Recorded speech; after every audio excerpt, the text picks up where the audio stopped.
Her mind screams, "What is this?" as glittering stars practically mock her confusion. She sees a strong arm wrapped securely around her waist, warm skin against hers. Her thoughts tremble. Why? In the image, her eyes lift, cheeks flushing pink, and she finds herself gazing up into a devastatingly handsome face. Am I? The image becomes clearer. She is lying in bed, tangled up with manwha, their faces inches apart, eyes locked, the atmosphere dangerously intimate. Her brain combusts in dramatic horror. In bed with manwha in the future, reality intrudes. The exterior of Cafe Mystery appears under calm daylight, and a voice calls out brightly, "So." She blinks blankly while holding her mug, a literal question mark hovering over her head. Her friend leans in and asks, "How was your blind date last week?" Then clarifies, "With who?" "The fifth-level civil servant." Her brain is still buffering. Her friend waves a hand dismissively. No, the guy who worked at Samsung. Where did you even find a fifth-level civil servant?" She answers with a tired shrug. "Where else? My mom found him for me." Of course she did. Resting her cheek in her palm, she sighs dramatically. "Anyways, he and I aren't destined to be." Her friend jerks back, scandalized. "Again?" she exclaims, clutching her mug. She exasperated. "Again," then declares, with righteous fury, "I don't care if he's a fifth-level civil servant. I can't date someone who's got the brains of a goldfish. How could I date a man who doesn't even understand what my name is?" She folds her arms, cheeks pink with both anger and embarrassment. "Sigh, I'm going to date a man who hears my name correctly the first time." Her standards have officially skyrocketed to the bare minimum. With fire in her eyes, she clarifies the ultimate offense. "It's Yesel, not Yesol." Her friend points accusingly across the table and admits, "Hey, honestly, I thought your name was Yesol Hong at first too. Is there anyone on earth who would hear your name correctly the first time?" Yesel lifts her mug slowly, eyes softening as she stares into the distance and quietly admits, "There was. I'm going to date someone who hears my name correctly the first time." She thinks solemnly. It's true that people like that are uncommon. After all, there were only 4 people who called me Yesel and not Yesol right away. She recalls the first, an elementary school student who lived in the same neighborhood as me. A bright childhood memory appears, 2 kids running side by side, cheerful and innocent. The second was my ex-boyfriend. Cue a romantic hug, as she beams in the past. The memory literally splits down the middle, because, well, X. The third was the owner of a bar near my workplace. At the bar, Yesel dramatically declares, "I'll drink till I die," while she slams a card down at the counter. Somehow, amid the alcohol fumes, her friend suddenly leans forward, eyes sparkling mischievously. "What do you think of team leader Cha?" Yesel recoils in horror, a wave of chills crashing down her spine. "What kind of nonsense is that? How could you suggest manwha?" As if her friend just proposed she date a mythical creature. Her friend shrugs dramatically, palms up. "Well, team leader Cha isn't too bad, you know? With his face, body, and ability, guys like that don't come around often." Manwha? The leader of Team 1 at Daewoo Media Planning Strategy Department. A top elite who became a team leader by the age of 30, and a workaholic said to be married to his job. Thanks to his handsome face, everyone at Daewoo Media Planning has been calling him Prince Cha. Behind him, admirers swoon, hearts in their eyes, chanting Prince Cha. Of course, everyone excluding his team members in the strategy department. Yesel shivers dramatically, clutching her mug. "Ugh, just thinking about him makes me feel like I have to work overtime." Her friend beams, chin propped on her hands, eyes sparkling with gossip. "I heard team leader Cha settled the conflict at yesterday's photo shoot too." She grins. "He sure is good at his job."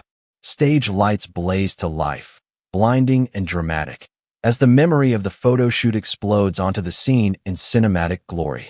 The studio buzzes with murmur, staff running around nervously while cameras and reflectors crowd the set. The actress whirls around in fury.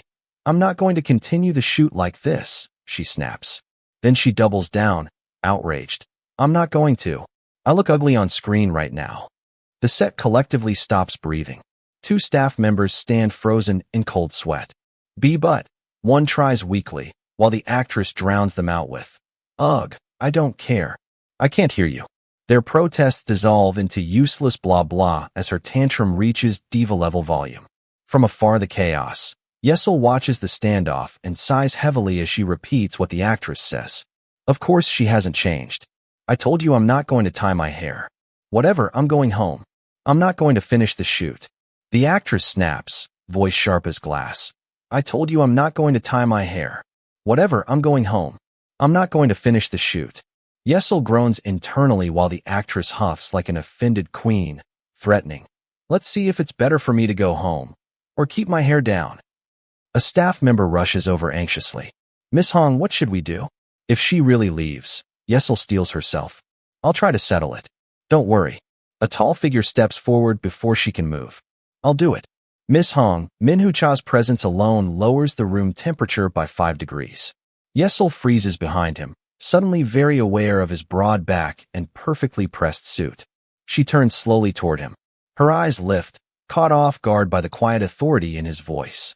For a split second, the chaos fades. There's only him, steady and composed. Yesel props her chin on her hand and forces a smug little smile. Well, I guess, she says lightly, followed by an awkward ha-ha. She suddenly explodes across the cafe table, trembling with righteous fury. But who cares if he's good at his work? His personality is trash. He knows how perfect he is. Eyes stretched wide with dramatic intensity, Yesel declares. If everyone in the world cursed him out and pointed their fingers at him. She jabs at her own eyes for emphasis and finishes. He wouldn't even blink an eye. She clenches her fist, trembling like a villain plotting revenge. Just you wait. Someday, I'm going to pick a fight with Minhu Cha and quit. Thud. A thick proposal binder slams down onto a desk, pages flipping open mid-impact like a dramatic omen. Minhu Cha leans back in his chair, cool and razor-sharp. Fix everything. Yesel's world shatters in lightning bolts as she blurts, What? Tears spring to her eyes in exaggerated shock. He exhales slowly. Miss Hong. Then, with weary patience, I've always told you to pay attention to trends. Can you honestly ask our client to invest billions of won in a proposal like this? He gestures toward the screen. You can't see the product at all. Yesel stands stiffly before him like a student called to the principal's office. He points at the concept illustration where the model sparkles and giggles wildly. The model is just running around in a frenzy. Then he cuts straight through her pride. Is this a proposal or a pile of shit? Yesel forces a strained smile, sweat beading on her temple. I tried to tailor it to our client's needs. In her mental image, a cartoon swirl of stink sits on her head because she can even smell the criticism. He taps the paper deliberately. Sigh all right. Our client's needs. Minhu Cha leans back, irritation radiating off him like heat waves. So let's assume that we go through with this and put out the ad campaign. His gaze sharpens. Do you really believe this would appeal to any market out there? Yesel stiffens, sweat dotting her temple as she reasons internally. Why wouldn't it appeal to someone? Her internal apology floats faintly. I'm sorry. Most people like seeing celebrities more than detailed explanations of products. She finally deflates, shoulders slumping, and admits, I was too careless. His verdict lands clean and merciless. Go do more research on our target audience and bring a new proposal by tomorrow. Her head snaps up. What? She blurts in disbelief. But it's already past 5. He answers with a single, devastating glare. No words needed. She scratches the back of her head and laughs nervously. Ahaha. Can I start after I have dinner? Angry, she grits and explodes. Overtime? Overtime, she snarls. One of these days, I'm going to take a soju bottle to the back of Minhu Cha's head like this. She dramatically throws punches like an MMA fighter. Storming toward the file shelves, she mutters, Ugh, where did Dojin Suk even put our files? She spins left and right, already irritated. She stops in front of towering binders. She stretches upward on her toes, arm trembling as she reaches. She forces a brave smile despite the sweat on her cheek. Things really aren't working out for me today.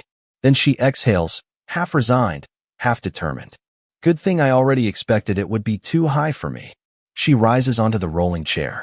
Her arm shakes violently as she reaches higher, even tiptoeing as much as she could. Her face scrunches with effort as she mutters, Why can't I reach? From just behind her, Minhu Cha orders, "Move." His eyes narrow slightly as he watches her wobbling on a rolling chair like this is about to become an HR case study. She spins around. "Ah, team leader? Thought you already went home." Crack. The chair shifts sharply beneath her feet, the sound slicing through the office like a warning bell. The wheels tilt. Wobble. She gasps, eyes shut tight as she pitches forward, hair flying wildly as she screams, "Oh no." But instead of hitting the ground, she collides into something solid. They stumble together, momentum carrying them into a dangerously close tangle. Her lips brush against his collarbone and tie, smooch. The sound effect lands far too loudly for something that was definitely not planned. Her eyes fly open in pure shock. Startle. Blush blooms across her cheeks as sparkles and chaos explode around her face. She freezes. Hyper-aware, she just face-planted into his chest. The vision she sees, a bared strong arm wrapped around her waist. Why? What is this? Her thoughts tremble. Why? In the image, her eyes lift, cheeks flushing pink, and she finds herself gazing up into a devastatingly handsome face. Am I? The image becomes clearer. She is lying in bed, tangled up with Minhu Cha, their faces inches apart, eyes locked, the atmosphere dangerously intimate. Her brain combusts in dramatic horror. In bed with Minhu Cha in the future. Back to reality, they are not in a romantic bedroom. They are on the office floor. She is sprawled on top of him, one hand braced near his shoulder, his arm still around her waist from catching her. Her face burns as she stares down at him in absolute panic. It all started around 20 years ago. The story opens with dramatic narration as absolute clamor erupts in a cheerful kindergarten classroom. Kids shout, "Come here if you want to play house with me." "I want to play." Me too, me too." Pure chaos, pure childhood. Smash cut to a sweet smooch. As Little Her plants a kiss and chirps, "Have a nice day at work, honey." Completely innocent. The tone turns cosmic. I saw strange visions when my lips touched another person's body. Little Yesel stares wide-eyed, a single sweat drop sliding down her cheek. Visions just downloaded into her brain like supernatural Wi-Fi. Applause. A vision unfolds. A girl receives a certificate from a proud adult. She admits, "It took a long time for me to realize that these visions were people's futures." The universe itself is whispering spoilers to her. The vision she saw in kindergarten comes true in high school. She smiles brightly among classmates, seemingly normal, except she absolutely is not. She knows things she should not know. Sight, sound, smell, taste, touch. The ability that goes beyond a human's five senses. The cosmic swirl returns like a dramatic anime opening. She doesn't just have five senses, it's the sixth sense. Present day. In an office, she literally scuttles backward, staring at a Minchu. Sweat beads on his face. She looks like she's buffering from shock. "In no way," she gasps, cheeks blazing red. "That doesn't make any sense." Her brain short-circuits. She flashes back to the vision. Her and that very man, shirtless, glowing, sparkly-eyed, gazing at each other like the cover of a romance novel. Out of everyone in the world, why am I with my enemy, Minhu Cha? She feels goosebumps. She clutches her head dramatically. Why? For what reason? And no, maybe I just saw it wrong. Yes, denial. A powerful coping mechanism. She forces a shaky smile, trying to reboot her dignity. Right, that must be it. Sweat trickles down her face. I need to check again, because obviously the scientific method requires another kiss. She slams forward with heroic intensity. "Team leader, let's do that again," she shouts, face flushed, eyes blazing with determination and absolutely zero explanation. He jerks back, eyes wide, a sweat drop sliding down his temple. What? What are you saying we should do?" His brain cannot even finish the sentence because HR violations are already flashing before his eyes. She drops into a dramatic crouch, hair whipping like she's powering up in an action anime. Her eyes glow with unhinged determination while he watches in cautious horror. She's ready to attack. She suddenly darts forward. He reacts on pure survival instinct and dodges at the last second. Her hair streams behind her like a golden missile. She turns around, swish. He pivots again, narrowly avoiding contact as she lunges with reckless commitment. She loses balance and flops toward the floor, face planting on the floor. Flustered and exasperated, He calls out. Miss Hong, pull yourself together. What are you doing? She gasps. Her eyes are wide, cheeks flushed, brain completely fried. She forces a painfully sweet smile, sweat dripping. Well, the thing is, she says, tilting her head like this is a perfectly normal conversation. Team leader, if you could just hear me out. He cuts her off. By any chance? Do you like me, Miss Hong? He asks bluntly, jaw tight. She freezes. Blink. Blink. Her brain reboots like an old computer. Processing, system error. What? She explodes, recoiling an offense so dramatic it could win awards. He looks visibly annoyed. She waves her hands frantically, smiling in forced panic. Why would you say something so grotesque and bizarre? He asks, then why did you do that? I'm asking you. Why you started screaming your head off and trying to push your lips onto me. She folds in on herself. Immediately followed by an internal groan as her brain is overheating. Words? Gone. Dignity? Also gone. She couldn't find the correct explanation. They stare at each other in heavy, suffocating silence. Suddenly, flick. Ouch, she yelps as he snaps her forehead like she's a malfunctioning appliance. His hand rises again, raise, and instead of flicking, his thumb gently swipes across her lower lip. He leans closer, eyes sharp but unexpectedly careful. Miss Hong, you split your lip. She touches her mouth, flustered. Thank you, she says softly. Then she gathers herself.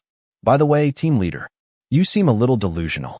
He narrows his eyes, clearly done with today. Are you kidding me? He turns away sharply. If you have a problem with me in the future, just say it. Don't put me through some kind of weird new torture. Behind him, she puffs up like an outraged hamster at his word torture. He glances back briefly, only to find her suddenly smiling too brightly, giving thumbs up in exaggerated innocence. Before heading out the door, he tells her, go home for today. If you stick around any longer, you're just going to keep screwing up. I'll drive you home. Let's go. She blinks up at him, stunned. All right, she answers automatically, then immediately follows with a confused, what? As her brain lags 3 seconds behind reality. Whoosh. Rain pours over a glittering city skyline at night. His sleek car cuts through the downpour, headlights slicing through the storm like unresolved romantic tension. Inside the car, she sits quietly in the passenger seat, stealing a subtle glance toward him. The earlier chaos fades into thoughtful silence. Outside, rain streaks down the window. Inside, questions streak through her mind. City lights shimmer across his sharp profile as she secretly thinks, he really is handsome. The windshield glitters, his watch gleams. He glances at her, and she quickly turns to face forward. She didn't want him to catch her stealing glances. Oops, it's really pouring out here, she chirps, pretending she has been studying rainfall patterns all along. Smooth. Very smooth. He responds with a stoic face and silence. The word ignore practically hovers beside him. She visibly bristles. Annoyance level, rising. She mutters under her breath, humph. Seriously, would it kill you to respond? She stares blankly. Then realization dawns. Now that I think about it, he was like this on that day too. Flashback transition. A tall building labeled JEWOL stands under bright skies. Around 2 years ago, elevator doors beep. Doors closing. She scrambles toward them, flailing. Wait. Hold on. She cries as destiny threatens to shut in her face. Clunk. A firm hand stops the door just in time. Doors opening. Panting, cheeks flushed, she beams up at the mystery savior. Thank you, she says between breaths, clinging to the door frame like she just survived a marathon. Bam! A broad chest in a suit and tie. She freezes, sparkles exploding around her. Oh my, she gasps internally. He stares down at her, expression unreadable, eyes sharp. The word stare echoes. Her inner voice screams, gasp. This person is... She bows energetically. Hello? I'm the new hire. I'll be working here starting today. Beside her, he stands tall, silent, already radiating the same emotionally unavailable aura. Her greeting was met with stoic, awkward silence. The atmosphere screams awkward. She peeks up at his broad shoulder and thinks, did I just get ignored? Her smile twitches. He finally speaks, low and calm. Your name? She instantly turns, flustered. Yes. I'm Yi, He cuts in smoothly. It's Yesel Hong, right? She freezes mid-introduction, slightly dazzled and slightly attacked by how effortlessly he says it. He smiles, actually smiles. That's a pretty name. Then, with composed confidence, I'm Minhu Cha. I'm looking forward to working with you. She beams back so brightly, her heart thumping, ba dumb. Yes, I'm looking forward to it as well. Her cheeks glow pink, eyes squeezed shut in pure sunshine energy. Internally, she absolutely combusts. I can't believe someone so handsome works here. Squee. Her imagination runs wild. And to think that I get to work closely with him every day. She clutches her cheeks, dazed, before scolding herself. Stop it. Yesel, you have a boyfriend. But still, her imagination, he with an open-collared shirt, roses everywhere, leaning close with a dangerous smirk. Yesel, shall we start our one-on-one meeting? Her brain short-circuits. He's so handsome. How will I be able to work like this? She dramatically wonders, already doomed by her own imagination. A few days later, the hallway echoes with roar.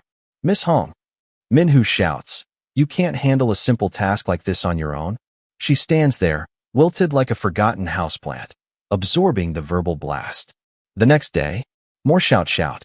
Why don't you understand what I'm saying? It's exactly what I told you before. She forces a strained smile while internally disintegrating. The day after that, another barrage. Home? You messed everything up and now you want to go home.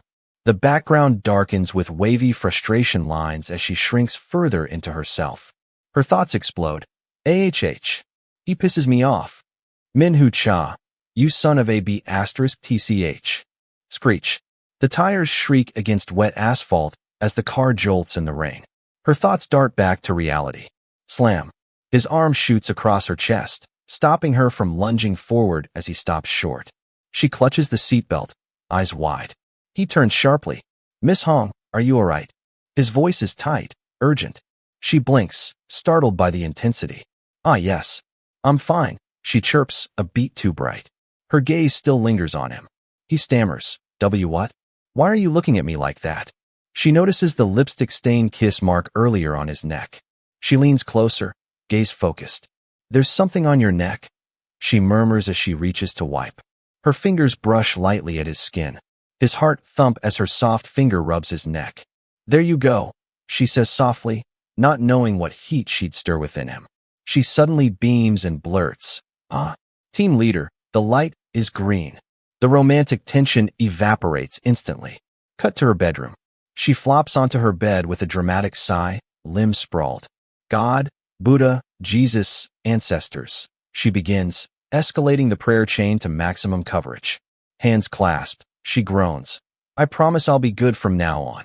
She piles on vows rapidly. Even if I find 10, one on the street, I'll take it to the police station.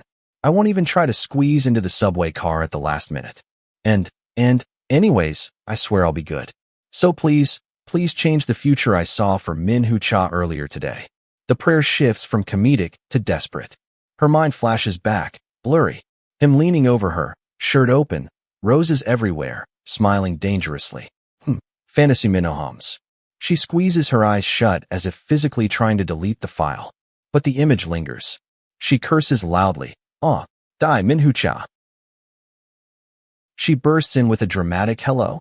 I'm sorry I'm late, and bows so hard her hair practically sweeps the floor. The atmosphere instantly drops 10 degrees as he stares down at her and icily asks, Are you really going to keep your head in the clouds? When she blurts that she got into a car accident on the way here, the word cold practically radiates off him like an aura of judgment. He sharply corrects her with a pointed finger and sharper tone. There was a car accident last month, a car accident 3 weeks ago, a car accident 10 days ago. If you look at it, it seems like all the car accidents in the world happened to you, Miss Hong. Aren't you tired of making the same excuses? In the office background, coworkers whisper, what you're currently witnessing is our team leader, who was a minute late, telling at his team member, who was 10 minutes late. The other coworker states, being a minute late is nothing. One asks, isn't he being too harsh on her? The other reminds them that team leader Cha was Seoul's direct supervisor. Back inside the war zone, she bows repeatedly, while Minhu points and practically shouts that he's like the teacher who made her who she is now. A male coworker yells. What? Team leader Cha was Yesel's direct supervisor. A coworker in glasses reprimands. Geez, you scared me, Dojin. How do you keep sneaking up on people like that? Yeah, Sol really suffered for 2 years. Dojin leans over the cubicle divider with a mischievous grin and declares, she's an angel compared to team leader Cha. Consider yourself lucky that she's your direct supervisor. The others laugh in agreement. Of course. She's great. She's kind, haha. Dojin adds, sweet. And pretty. Smash cut to a cafe rooftop. Yesel enthusiastically orders a Vinny chocolate frappuccino with 2 pumps of vanilla, 1 mocha, extra Java chips, chocolate drizzle, caramel drizzle, and swaps whipped cream for espresso whipped cream. Then end it with an urgent, please, as she catches her breath, holding up her credit card. She takes a dramatic sip, feeling content while her coworker warns, hey, your tongue is going to fall off, as if sugar levels are a medical emergency. Later, someone sighs and calls out, Uni. You know, what do you think it means if an adult man and woman sleep together in one bed? Scene of her and Minhu lying in the same bed. Uni answers, what else? They obviously having s. Yesel smacks her Uni's mouth before the word sex could come out. Uni reasons, what about it? It's only natural. Yesel asks. Then hypothetically, what are the chances that I'll start liking Minhu-cha? You know, as a man. Her fingers fidget anxiously as the implication sinks in. Uni give a deadpan response. Probably the same as the chances of the world exploding tomorrow. Boom. Crash. Sol stares back like she just predicted her own doom. I knew it. Her friend physically shakes her shoulders like she's trying to reset her brain. Anyway, Sol, huge news. Apparently the new ad is really hot. A radiant image of the AD, art director, appears glowing among flowers like a romantic K-drama poster child. Yesel reminds her friend, don't you have a boyfriend? Her friend declares, that's different. This is just cleansing my eyes. Handsome men give me the energy to live. So does team leader Cha. Her friend squeaks, awe and admiration. Yesel fires back. You wouldn't say that if you worked with him a couple of times. Yesel practically short-circuits when someone yells loudly, what? Team leader Cha was with a woman. A table over, 2 colleagues were gossiping. Then Yesel's friend strides over. Really? Team leader Cha? Tell me. The colleagues greet. Hello Miss A, and begins, well, I was working overtime last night.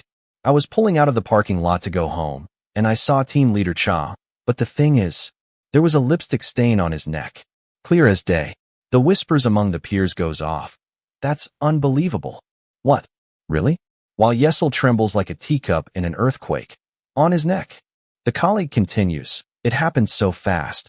I just passed him by without stopping my car. But when I looked at my back mirror, someone was getting into his car. Miss A screams, a woman? Who? The colleague continues, I couldn't see her face. Something about her seemed familiar though. Now that I think about it, team leader Cha was late for the first time in his life. It was only a minute, but still. His shirt was undone and his hair was messy, like he rushed out of the house. A close-up of him sighing only fuels the fantasy. He was still handsome though. She concludes confidently. Anyways, it's clear he spent a passionate night with that woman yesterday. I'm sure of it. The gossip trio internally combusts. Oh my, oh my, oh my. Sol suddenly slams down her drink. Crush, face flaming. Stop it. It's not right to gossip about other people's private lives. She looks seconds away from bursting into flames herself. Miss A yelps, that's sexual harassment, while awkwardly trying to redirect the chaos. But the curiosity monster refuses to die. I wonder, is it someone who worked overtime last night? Sol gulps her drink like it contains answers to life itself. Gulp, gulp, gulp. Her friend leans in sweetly. Hey Sol, didn't you work overtime last night? Did you notice anything? Sol visibly flinches like she's been shot. Well, she freezes mid-sentence. Suddenly, the girls collectively stare at her like she's the plot twist. Sweat beads gather on Sol's forehead. Behind them team leader Cha himself steps in. Miss A yells, team leader? The squad squeaks in unison. They immediately switch into chaotic fangirl mode. Team leader Cha. And then it happens. Eye contact. Sol looks up. He looks over. The world narrows to a soft focus haze of pink sparkles and awkward destiny. Team leader Cha turns slightly, scowl, his expression sharp enough to cut glass. Miss A teases, I thought you didn't like sweets, team leader, as the girls gather behind him, drinks in hand. He stands there calmly holding two sugary monstrosities like evidence in a trial. Hangs awkwardly in the air. He glances sideways to Yesel and simply says, I like them. Sparkles practically ignite around him as he looks at Sol. She malfunctions instantly, oft, nearly choking on her drink as her brain short-circuits. Team leader reiterates, I like drinking heaps of sugar, while staring directly at Yesel. Yesel covers her mouth and screams inwardly, I'm not the one who asked, so why is he looking at me? Miss A.E. stare. You do? Are you going to drink both of those, then? Team leader Cha calmly replies, Yes. I bought both of them for myself. Well, if you'll excuse me. He turns and leaves them emotionally destabilized. Sol stands there blushing so hard she might combust. She clutches her chin and scolds herself internally. Stop it, Yesel Hong. What are you thinking? Her imagination is clearly running unsupervised. Night falls. The room is quiet.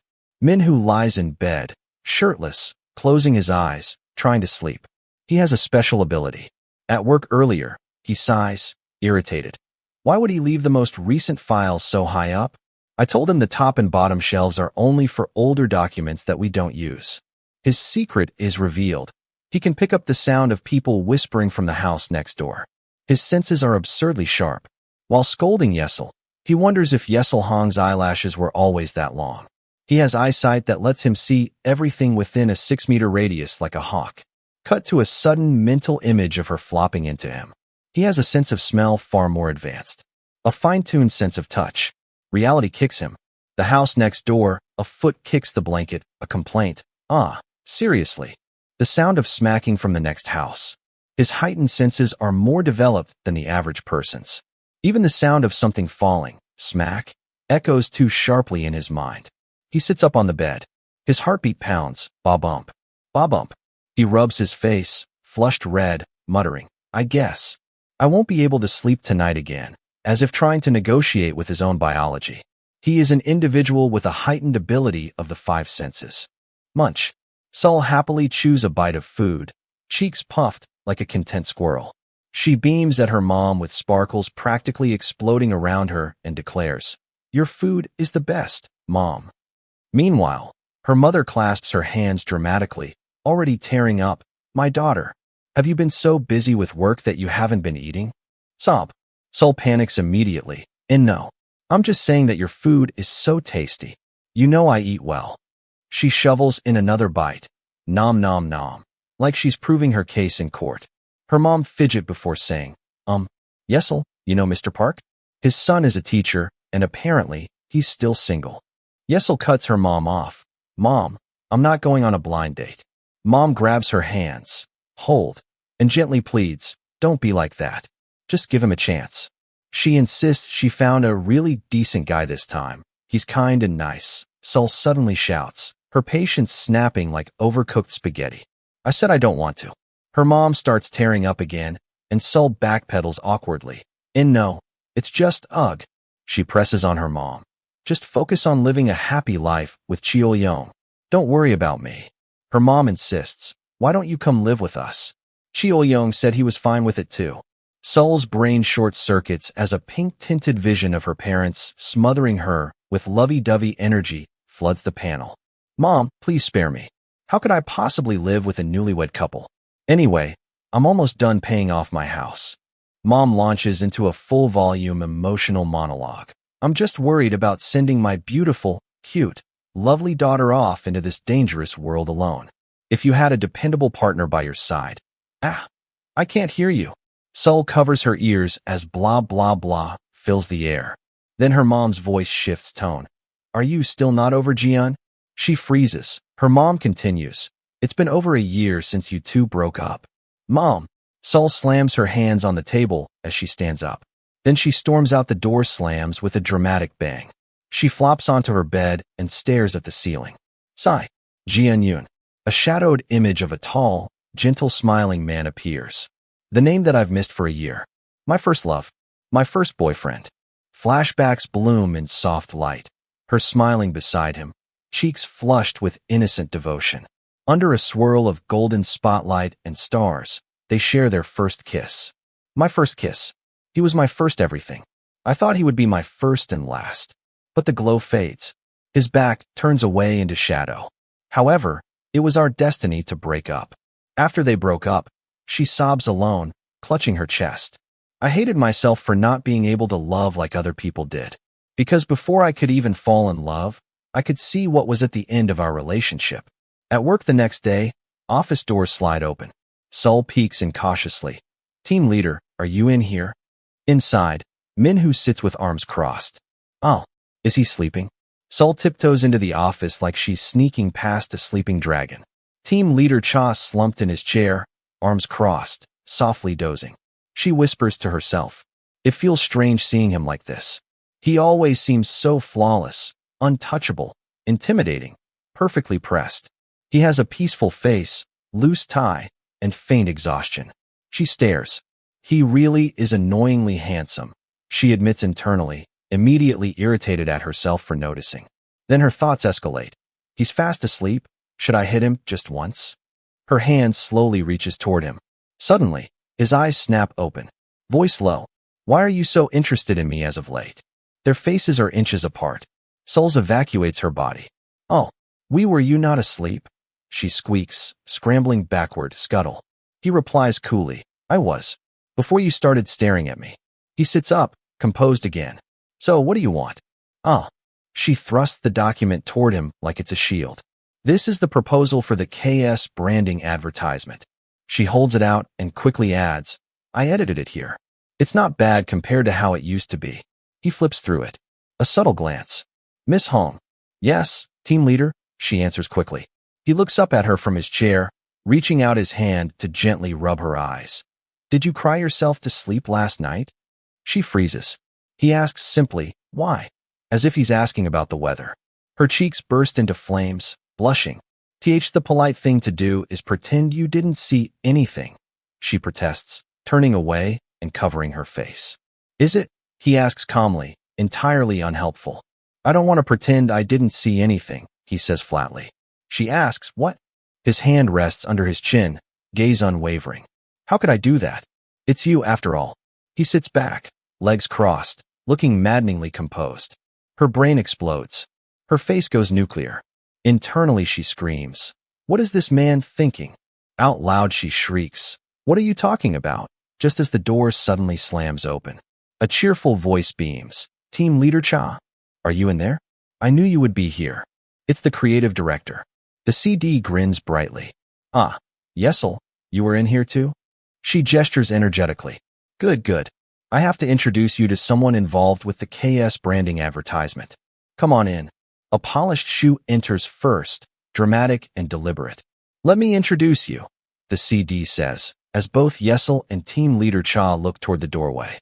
Crash. Yesel's world implodes in a single heartbeat.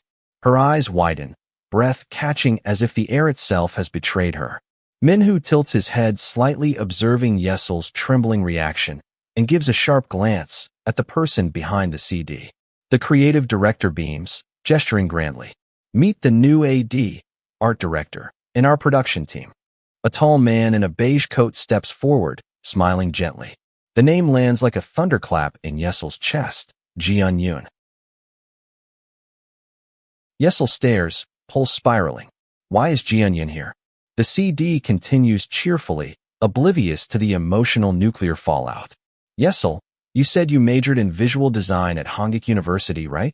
Ah, yes, she blurts, startled, while Minhu stands beside her, watching everything with quiet intensity. The CD laughs. Jian did too. You're around the same age. I wonder if you ran into each other at school. Yesel's fingers fidget nervously. Her mind scrambles for oxygen. Well, Jian blinks in pleasant surprise. Wow, visual design at Hangik. He smiles warmly and pretends. Whoa, I can't believe I'm meeting a fellow alum here.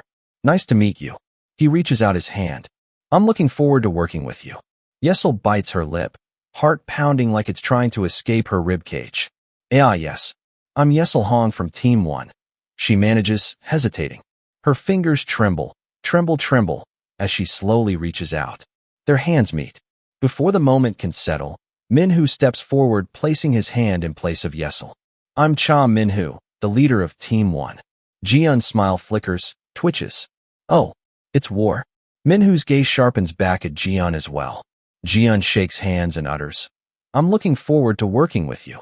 Their handshake tightens, squeeze, with enough tension to power the entire office building. Oblivious, the CD chirps happily. You two look like you're hitting it off. Hitting it off? More like dueling with eye contact. Later, the office hums with quiet gossip. Dojin leans closer to Yesel at a desk. She looks dazed but trying to stay focused. So basically, you can just get this confirmed by me later on. Across the room, Minhu sits alone with his coffee. He glances over the rim of his cup, eyes narrowing ever so slightly. He takes a slow sip, gaze fixed.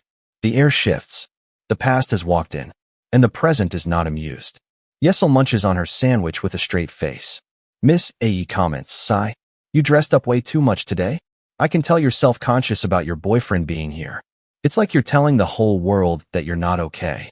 Yesel's cheeks puff and she mumbled between chewing. Humph, what else can I do? The office erupts in sparkles and squeals. He's in C.D. Tarim Lee's team. The girls practically levitate with excitement. Then the bomb drops. The KS project list updates, and Jian Yun's name sits right there. Yesel's fingers clench as she bleeds out blood from her mouth. Her smile twitches. He's joining the KS project team.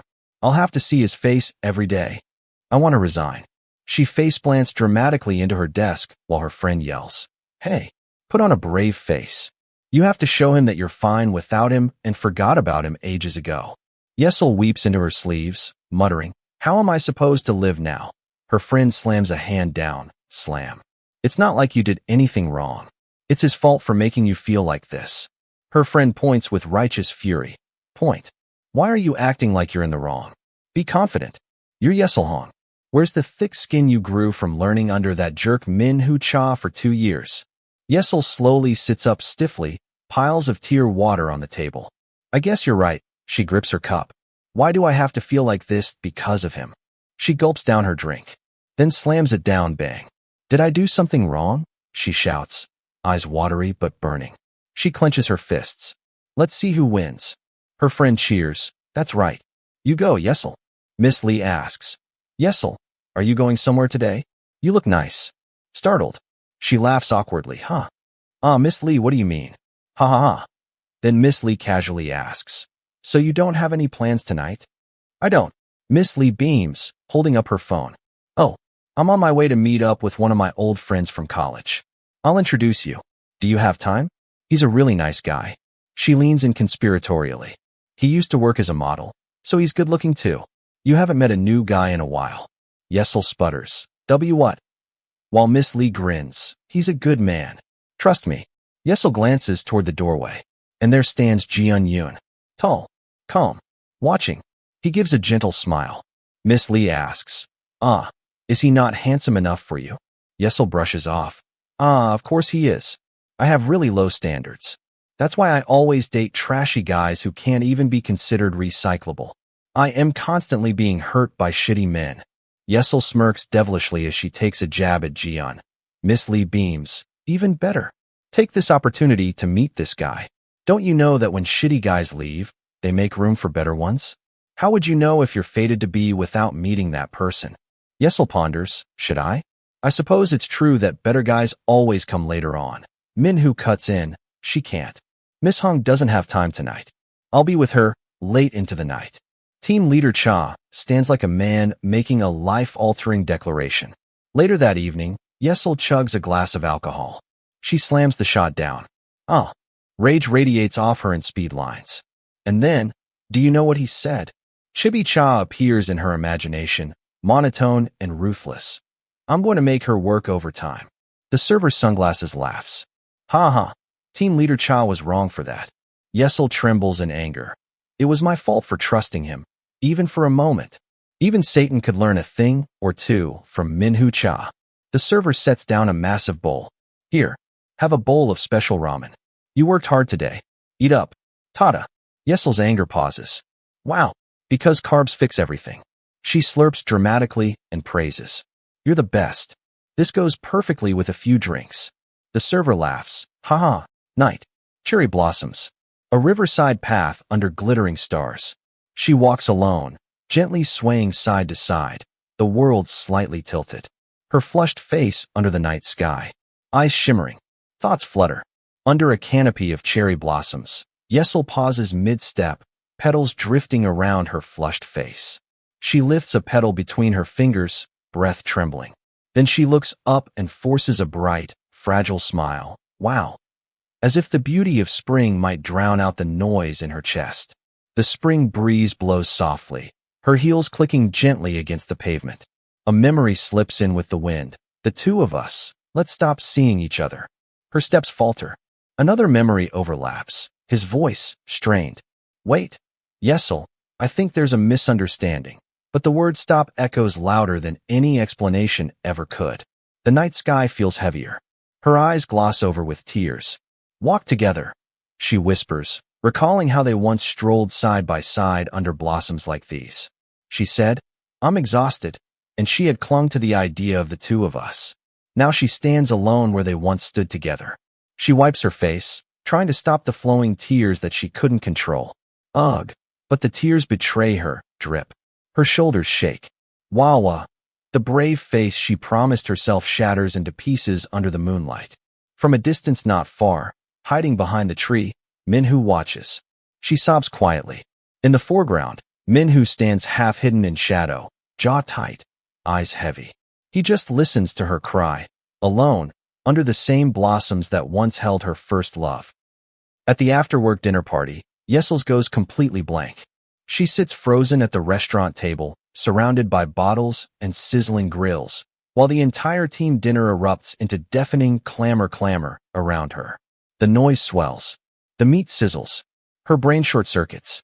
She is physically present. Spiritually? Already clocked out. Earlier, Yesel was texting Yunjiam internally fumes. Director Kim is so thoughtless. How can he think this is the right time for a team dinner? Someone mentions he's actually cut down on these dinners lately. That does not comfort her. She angrily taps at her phone.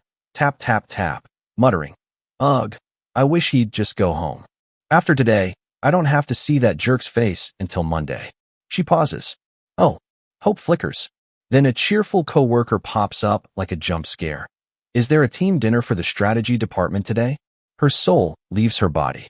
A female colleague appears in dramatic slow motion, followed by Jian. He looks confused, slightly startled, slightly glowing. The female colleague asks, Can we sit with you, Director Kim? Ah, of course. Welcome. Jian plops straight across from Yesel. She immediately grabs her drink. Sip. Damn it. Pretending to be cool. She lowers the cup. Why does it suddenly feel like she's under surveillance? He is staring at her, full eye contact. Unblinking. The air thickens. Her brain combusts. Ugh. She internally detonates. The restaurant grows rowdy. Her cheeks flush crimson. Am I already drunk? Across the table, co-workers chatter. By the way, do you have a girlfriend, Jian? You're so handsome. It would be strange if you didn't. Her ears perk up. Her soul zooms in. Jian laughs easily. Calm. Bright. Unbothered. No. I think it's too early for me to meet someone new. Someone teases. Ah, you must have broken up with your girlfriend recently. Please excuse me, he chuckles again. Haha, that's all right. It's been around a year, but I still haven't gotten over her. The words land like a quiet bomb. His smile softens as if he was confessing to Yesel. I lacked a lot of things. I didn't recognize and understand her sadness. Yesel lowers her gaze as he continues gently, almost like a vow. I'm going to do my best with the next person that I will date. This time, I'm going to make sure she can smile. Yesel's hand trembles. A coworker swoons. Oh my, you're so romantic, Jian, he brushes off awkwardly. Haha, not at all. The woman beside him stares at him quietly blushing, contemplative. Yesel throws her head back and glug shot after shot, like she's challenging the alcohol to a duel. Argh, she roars, cheeks blazing red, while Dojin panics. Yesel. He smacked the shot cup from her hand. Stop drinking. What? She lunges up, towards Dojin, reaching hard for the shot cup. Give that back, you twerp. He laughs through the chaos. I won't. You're already too drunk. She goes feral. Give it. They collide in a flailing blur of limbs and indignation. Bodies press. Fabric rustles. There's a sharp, breathless ah. They freeze on Dojin, while Jezel was flushed from drunkenness and overwork. He immediately pivots, sliding an arm behind her chair. No. Here's some water. Responsible king energy. She glares at him with molten embarrassment while he grins. Hee hee. You're only allowed to have this from now on. She swallows obediently, but her pride is fighting for its life. Water dribbles down her chin. He snorts. Gosh, you're spilling everywhere. It's not like you're a baby or anything. She sputters. Oh, you. What the hell are you calling a baby? His fingers suddenly wipes off the water dripping down her chin and neck. A cup slams on the table. The room darkens 2 shades. Minju Cha sits there, voice low and lethal. Hand. Everyone stiffens. He lifts his gaze slowly. My hand slipped. The aura behind him says otherwise. The restaurant descends into awkward silence, so loud it echoes. Even the side dishes seem tense. Then Mr. Kim bursts out laughing. Ha ha. You know, you've got one hell of a personality, Team Leader Cha. The mood scrambles back into fake normalcy. She bows her head, red-faced, while the others cackle. Social survival achieved. She presses a hand to her mouth. I don't feel so good. Gag. Oh. She abruptly stands. Dojin jolts. Huh? Where are you going? She wobbles with dramatic dignity. Dojin blurts, scrambling after her. I'll go with you. A drunken colleague grabs him. No. You're going to have another drink. He howls her name like a fallen war hero while she staggers away. Outside, neon lights glow softly against the night. She sighs into the cool air. I should go back after I get some air. Yesel mutters, wobbling slightly. She looks up, and there he is. Jian Yun, standing tall under the streetlights, coat sharp, expression unreadable. She clicks her tongue, tisk, muttering, what rotten luck, as she turns away, hair swishing dramatically. But then a voice stops her cold. Yesel. He stands behind her in the night air.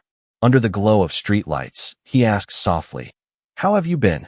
She freezes, cheeks flushing, emotions ricocheting inside her chest. Then she forces a small sarcastic smile and answers, I've been fine. He exhales in relief. That's a relief. I always wanted to know if you were doing all right. I'm really happy that you can smile again. His smile is gentle, almost fragile. Her heels go plod, plod, as she tries to walk away like a dignified adult. Instead, the world tilts, wobble, wobble. Dizziness betrays her, and her hand tightens around her bag strap as memory of the past surfaces. His voice lowers, honest and trembling.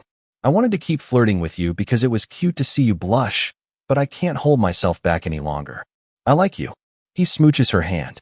He smiles, cheeks pink, hope shining in his eyes. Do you want to go out with me? At that time, receiving a confession from someone she liked felt like the first time in her life she experienced happiness like that. Their hands intertwined, hearts synchronized. She recalls, breathtakingly sweet and fond days ensued, and I loved him with my entire body and soul. However, our happy, peaceful days did not last very long. A kiss. A vision. Everything began to change after our first kiss, when I caught a glimpse of his future. And no matter how many times they kissed, she was never there. In his future, he smiles at someone else. She stands between ghostly silhouettes of him and another girl. Once I realized that it was our destiny to break up, I became uncontrollably anxious. The words echo in her mind. We can't break up. We can't break up. She clutches her head, spiraling. I wanted to stop our relationship from ending more than I actually loved him. I began to worry if I couldn't contact him at all times. I became overly conscious of every girl he talked to. If I saw a girl who looked like the one in my visions of his future, I would ruin their relationship. In one word, it was senseless. It was the most painful time of my life. Under a blank sky, she tells him, I think we should break up. I'm tired. Our time together exhausts me. Her tears drip silently. She bites her lip, trying not to shatter in front of him. She wipes her tears with trembling fingers, not paying attention to where she is going. Then suddenly, large headlights flashes and honks. Minhu lunges and hugs her, moving them both out of the middle of the road. Headlights blaze past as he yanks her into his arms at the last second. The truck screeches by, missing them by inches. They crash onto the brick sidewalk in a tangled heap, both panting, his body shielding hers. He grabs her shoulders. What were you thinking? His voice turns to a shout. Are you trying to get yourself killed? She stares up at him, stunned, hair spilling over the pavement. Get it together, he snaps, jaw tight. Her eyes glisten. A tiny sob escapes. Teary eyes. The anger drains from her face, replaced by trembling hurt. He freezes. Are you crying? Flustered, he pulls back slightly. Why are you crying all of a sudden? She hides her face with her sleeve. I'm not crying. Yes, you know what? I am crying, she explodes, fists clenched. While we're on the subject, how about I get something off my chest? Listen up, team leader. You want to hear something sad? She points at him. I'm crying because of all the times you yelled at me, looked down on me, and bitched at me over the last 2 years. He blinks. Be bitched. Whoosh. Her emotions swirl into a storm. Did you know I can make hell freeze over when I'm upset? You're always getting angry, annoyed, and you yell at me for no reason. Doesn't your throat hurt? Yinjiam's supervisor buys her beef. Arrows stab through him. Her words pierce like blades. She continues. What kind of sin did I commit in my past life to be assigned to such an evil supervisor? Then she collapses onto the sidewalk dramatically. What a sad, sad life. Smack, smack. She beats her heart dramatically. My supervisor won't buy me beef. He starts beef with me. Pant, pant. She lies sprawled like a fallen heroine. He stands over her, speechless. Are you done? He finally asks, a bead of sweat trailing down his temple. She gasps and jolts upright, realizing what she's just done. She drops to her knees in front of him. I'm sorry. Please forgive me, sir. Beg, beg, beg. Her palms pressed together desperately. I must have lost control for a moment. She peeks up at him with a nervous glance. Why isn't he saying anything? The atmosphere turns black and chilling as he looms over her. Come with me. No explanation. Tada. A glorious slab of premium beef lands before her like a holy offering. The grill sizzles as he calmly cooks it, expression unreadable. She gasps. Her soul nearly leaves her body at the sight. Inside, she spirals. I want to eat it. I want to eat it. I want to eat it. Oh, but then shame crashes in. It's so rude and shameless for me to eat this after what I just did. Her stomach growls traitorously. I'm not that hungry. You should eat, he deadpants. Can you at least wipe away your drool before you speak? If you eat all of this, I'll forget that outburst you had earlier. She freezes. Am I really allowed to eat this with innocent happiness? He tilts his head. What do you mean, innocent? Is there a suspicious way to eat? She confesses, I have a version where I nibble like an ailing peasant girl, and another version where I wolf down my food like a rabid dog. Munch munch, imaginary chibi versions of her tremble and devour in extremes. Ah, I see. How fascinating. Let's just go with the version where you eat with innocent happiness to your heart's content. Sparkles practically explode around her. Hee okay. She chatters mid-meal. You know, I thought my life was going to be over after yelling at you like that. But now that you're buying me beef, I totally changed my mind. I think I'll have to throw a tantrum every once in a while. Just on the days I want to eat beef. He slides another perfectly grilled piece onto her plate. You don't have to throw a tantrum. I'll buy you beef if you just ask. So shut up and eat. She suddenly squeezes next to him. We have to take a picture. He is startled as she leans in close. Phone up. You're buying me beef for the first time in 2 years. This is a historic moment. He blushes despite himself. She beams inches from his face. He squints at her cheeks. Do you really want to take a picture after crying? Your eyes are all puffy. Her eyes are puffy. She puffs her cheeks and says, I thought you wanted me to eat with innocent happiness. All right, look over here. 1, 2, 3. Shudder. They freeze in a soft, accidental couple pose. Her smiling bright, him stiff but flushed. Then she chirps sweetly. Ma'am, can we get 1 bottle of soju, please? He flips the meat with tongs. She chews thoughtfully. Team leader, by any chance, if at all possible, could you remove me from the KS project? You're the PM, stands for project manager. How am I supposed to remove you from that? She stiffens. You could always ask Yinjiam. Miss is working on live commerce with that V-something company. What if we switched? What about Dojin Suk? Minhu replies. Do you know how much this project is worth? How can we leave it to him? She bursts in rage. Exactly. If it's that important, why would some random AD be assigned to this project? He studies her quietly. Miss Hong, you know Jian Yun, don't you? She hiccups dramatically. Why no? I don't know him at all. I've never seen him in my life. Her face glitches like a malfunctioning robot. He stares.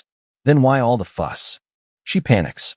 Why, you can totally tell right away that he's just a bad person. He sighs. Just focus on eating.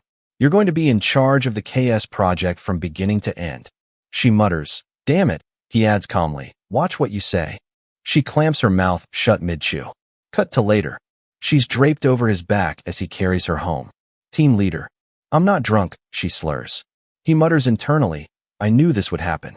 He suddenly gestures 2 fingers in front of her face. Miss Hong, how many fingers am I holding up? She squints. Her eyes lock onto his wrist, the watch sparkle. She grabs his arm. This is the watch. He stiffens. And Miss Hong, her eyes widened in horror. This is a luxury watch, worth 3 of my paychecks. Apparently, even drunk, her financial awareness remains terrifyingly sharp. Yesel flails dramatically in a sparkly, drunken fantasy bubble, trying to chase Minhu's expensive watch dreams. Yes, me too. I want to put 3 of my paychecks on my wrist too, he mutters. Geez, you scared me. He drags her along the sidewalk, while she howls, luxury watch. I want one too. He deadpants, seriously. Without ceremony, he shoves a bottle to her mouth. Drink this before you do something you'll regret in the morning. She obediently chugs on a park bench beneath cherry blossoms, while he stands there like a tired guardian of chaos. She suddenly perks up. Team leader, do you want to hear a secret? He sighs. What is it? She says. You won't believe me. He replies, I'll believe you. What is it? She clasps her hands sweetly, smiling like a fairy under falling petals. If I kiss someone, I can see their future. She says it with complete sincerity. Minhu stares, processing the absurdity. She continues, I don't know if it'll happen in a week, a year, or 10 years. All I know is that it's their future. She laughs softly. I've been through so much because of this ability. It feels more like a curse. But the wildest thing I've seen recently was your future. He blinks. What? She nods earnestly. I saw your future. She taps her lips thoughtfully. I saw it when I kissed your neck that time. He stiffens. What did you see? She blushes, swaying slightly. You and I. The 2 of us. She beams up at him, cheeks rosy, eyes shining with drunken mischief and strange conviction. We put the birds and the bees together, and Minhu stands there under the blossoms, trying very hard not to combust. Minhu pants, sweat sliding down his temple as he mutters, huh, while hauling a very tipsy Yesel on his back. She yawns against his shoulder, cheeks pink, arms looped loosely around him. She giggles sleepily, nuzzling in. He sighs in despair.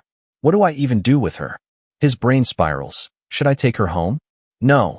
Immediate nightmare scenario. Her parents scream as a random man appears carrying their daughter. I can't just throw her in a hotel either. He stares at the city skyline. But I can't take her to my house. I think I should take her to her own house. She wakes up momentarily from her drunkenness. Team leader. He jolts, startled, nearly combusting on the spot. She frowns dramatically. Team leader, why did you sleep with me? She squishes his cheeks. There's not even much to look at once clothes are off. I don't get it. If you're so handsome, why would you sleep with me? She yells dramatically. Why did you sleep with me? Why? Why did we sleep together? He shouts back in flustered panic. How would I know? I guess they liked what they saw. Then she lifts 2 fingers. Then, poke. She jams her fingers toward his eyes. If you can't see, does that mean we won't sleep together? H. He yelps as she cackles. He. She suddenly bolts, whiz. He yells after her. Miss Hong, get back here. Smack. She runs straight into a tree. Thup. She drops forward dramatically. He stares, speechless. Sigh. Now in his car, he lays her gently across the seat. He studies the faint redness on her forehead. She hit herself pretty hard. She snores peacefully, utterly unbothered by physics. He glances around, grabs something from the side compartment, then looks back at her, still asleep, cheeks flushed. Her legs are exposed. He exhales slowly, responsibility weighing heavily on his perfectly tailored shoulders. He shrugs off his jacket and drapes it over her legs. She mumbles drowsily, shifting closer, and then, snuggle, leans against his chest. Your cologne smells nice, he freezes. You smell nice too. The quiet car hums softly as she whispers. You know, team leader, the futures I see always come true. Their hands hesitate, fingers nearly brushing. Even if we try to deny it, she lifts her head slowly, cheeks glowing pink, voice soft. Well, probably. She looks up at him under the starry sky and finishes, fall in love. He goes quiet. She bites her lip. Honestly, I still have my suspicions. Cut to memory, her small, hunched figure in the office. The thought of you loving me after yelling at me and scolding me for so long. I can't imagine it at all. I'm curious, so I want to make sure. Her hand presses against his chest. She wraps her arms around his neck and whispers, I want to see your future again. Then, softly but boldly, will you kiss me one more time? He exhales. You asked for this. And then he kisses her. A full, breath-stealing, flower-petal-swirling kiss under the night sky. His hand supports her neck. The future seems to bloom around them in hazy snapshots. Several images appeared in her vision, the things they will do in the future. They part slightly, both flushed, breathing uneven. He searches her eyes. You said you could see my future. Then, suddenly vulnerable beneath the teasing edge, his mind echoes. Just like you did 20 years ago, right? He leans over her, bracing himself with one arm, gaze intense. Tell me everything. Tell me what we were doing in the future you saw. He sighs against her skin, voice low. Tell me now, because I can't wait any longer. He nibbles at her hairline, murmuring, what were we doing? The air between them trembles, half confession, half challenge, and entirely too charged for two people who were arguing about beef just hours ago. He looks at her flushed cheek and searches her eyes. How did you look? Did you look like you liked me too? She trembles, blush blazing, and whispers a tiny but world-shaking, yes. That's all he needs. He leans in, closing the distance with dramatic inevitability, and their lips meet in a soft, electric kiss. The kiss deepens, and then suddenly he pulls her tight against him with a frustrated, damn it, as if her sweetness is personally attacking his self-control. He buries his face in her hair, clutching her like she might disappear, and silently battles whatever emotional hurricane is raging inside his chest. Pressed against him, she stares wide-eyed, heart hammering. He squeezes her a little tighter, voice low and conflicted. How can I treat you kindly? How can I be good to you? Yes'll Hong, I want to be good to you. So why can't I just follow my heart? Tears shimmer in her eyes as her heart goes bob bump, bob bump. She reaches up, fingers brushing his lips. Touch. She murmurs, it's all right. Then leans in again to kiss him. Now there's no hesitation. They kiss properly, desperately, hands tangling in hair and fabric as their hearts pound in chaotic unison. Bob bump, bob bump, bob bump. She clings to him and thinks, this is already good enough for me. The kiss continues in a hazy, sparkly dream filter. His hand cradles her cheek, their lips pressed together like the universe has decided this is peak romance. She hums softly, eyes closed, completely surrendering to the warmth. She melts deeper into him, arms looped around his neck as the kiss grows slow and intoxicating. Another quiet escapes her, like she's taste-testing destiny and approving it. He pulls back just enough to look conflicted. How can I treat you kindly? How can I be good to you? He asks, voice heavy with emotional turmoil, as if being sweet is the hardest quest of his life. Her eyes snap open wide as she bolts upright in bed. Whoa, what kind of dream was that? She gasps, heart racing. She clutches the blanket, sweating bullets.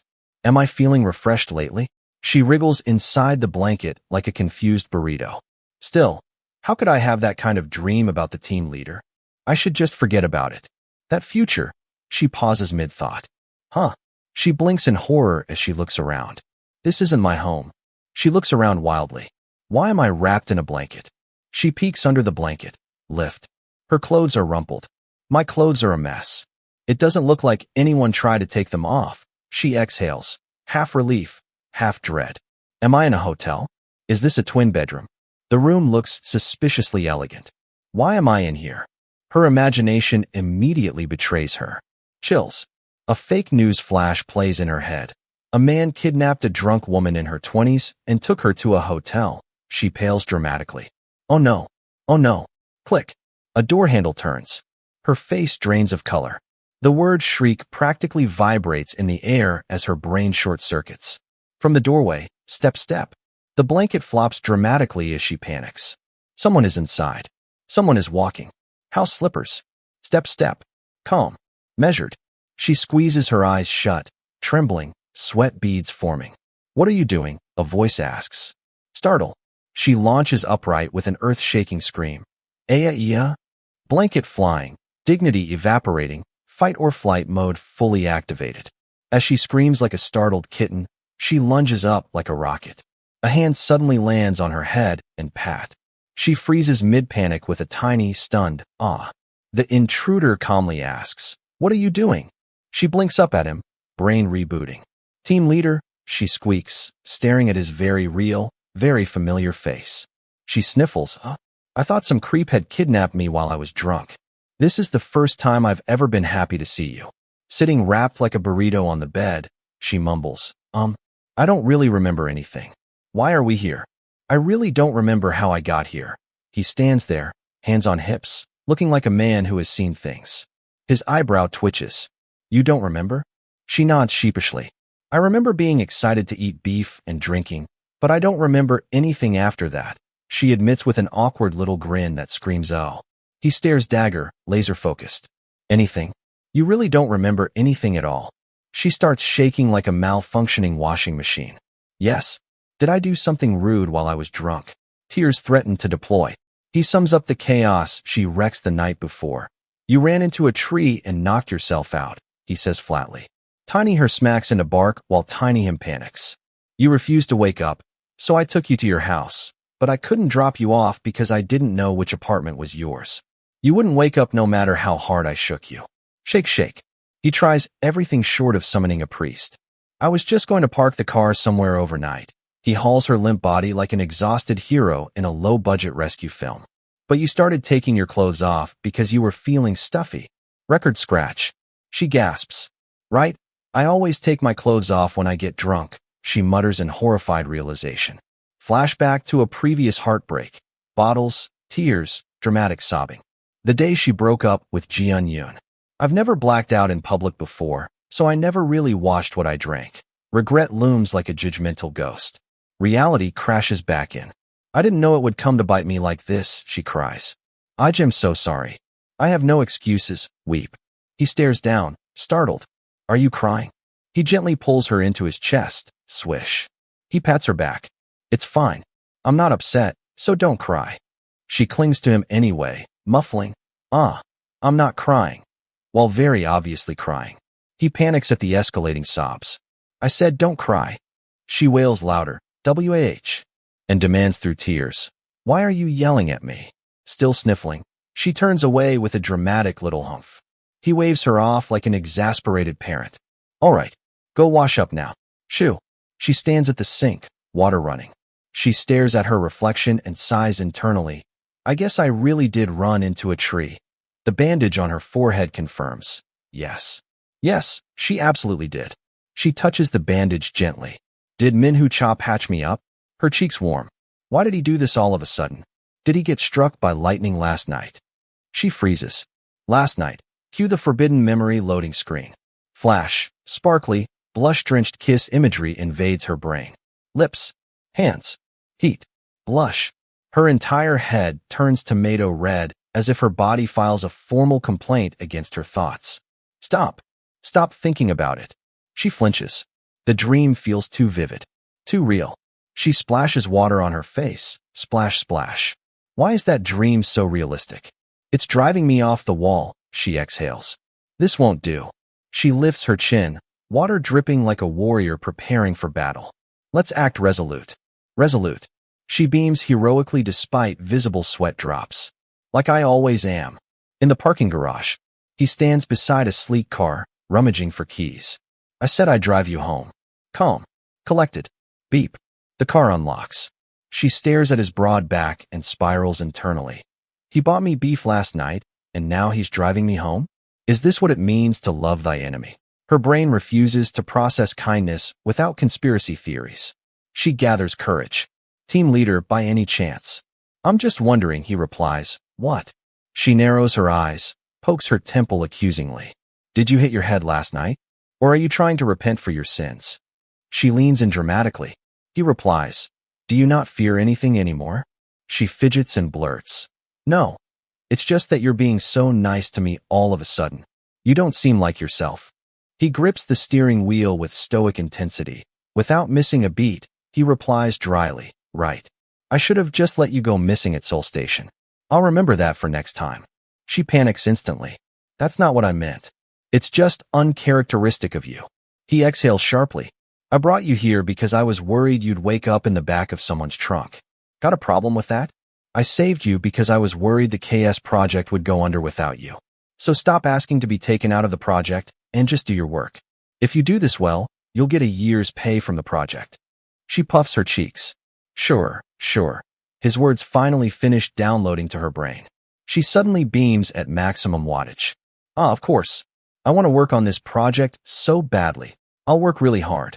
I'm so excited. Cut to the city skyline. Traffic light. The car engine hums. Vroom. Emotional awkwardness rides shotgun. She glances sideways at him. I caused him so much trouble last night, and yet, he's dropping me off at home instead of at the office. She studies his calm profile and concludes, he must have really bad food poisoning or something. I don't understand why he's being so good to me all of a sudden. She squeezes her eyes shut. Act calm. Be normal. Ugh, I can't look at him because of that dream. Why did I have to dream like that? I looked so suspicious just now. Act calm. Be normal. Her brain immediately chants, kiss, kiss, kiss. Why do I keep thinking about that kiss scene? Kiss, kiss, kiss, repeats repeatedly in her mind. From the driver's seat, he casually asks, what do you want to eat? Her mind, hijacked by romance gremlins, she says out loud, a kiss. She stares forward, eyes wide and blank like a malfunctioning robot. He slowly turns his head toward her, eyes wide blank too. They lock eyes. She squeaks, soul leaving her body in installments. The light turns green, the car cruising down the city road with a vroom. Inside, she thinks with absolute certainty, I'm screwed. Inside the car, thick, suffocating silence settles between them. She sits stiffly, lips pursed, while he stares ahead at the wheel. Unable to endure it, she blurts, well, you know, kiwi. Right. I wanted to eat a kiwi. She smiles so hard it looks painful. He mutters darkly. I thought you didn't remember anything. She freezes. What? He immediately retreats. Nothing. Let's go have some hangover soup. On the table, steaming food is ready. Here's your soup. Her eyes sparkle. Wow, thank you. She beams at him. Thanks for the food, team leader. Grin. He answers with a single, unreadable silent stare. She chews thoughtfully. Huh? Is he mad? Is it because I said that thing about a kiss earlier? He says, enjoy your food. She lifts her spoon cheerfully. You too. She blows on the spoon. The soup bubbles, soft steamy rice. She pops a bite into her mouth. Delicious. Possibly life-changing. She glances up mid-chew. He's watching her, as if trying to study her. She flinches like she's been caught committing a crime against table manners. Flustered, she dabs her mouth with a tissue. Ahem. I was eating too sloppily, wasn't I? Embarrassed. Instead, he calmly says, it's hot. Eat slowly. You'll burn your mouth. She pauses, looking at him. She studies him carefully. On any other day, he would have asked why I was making such a mess, and said people would think I was a beggar. He never misses a chance to embarrass me. Her eyes narrow. Something's fishy. She replays his earlier murmur. Thought you didn't remember anything. What did that mean? Did something happen after I blacked out last night? He interrupts firmly. Miss Hong? Why were you drinking so much yesterday? You can't even handle your alcohol. She blinks. Me? She puffs up indignantly. Yes, I can. I can drink 3 bottles of soju on my own. That's basically top-class tolerance. He shoots back instantly. If you're so top-class, why were you passed out last night? She scratches her head sheepishly. I didn't know I would get so drunk either. It was my first time blacking out in public. Hee. He sighs. Anyways, drink in moderation from now on. He launches into full lecture mode. Do you know how many evil people there are out there? I wish they'd all be thrown into jail, but we can't catch all of them. Don't drink too much and be careful. Got it. If you want to drink until you're that drunk again, then call me. She jolts so hard the panel practically shakes, startled.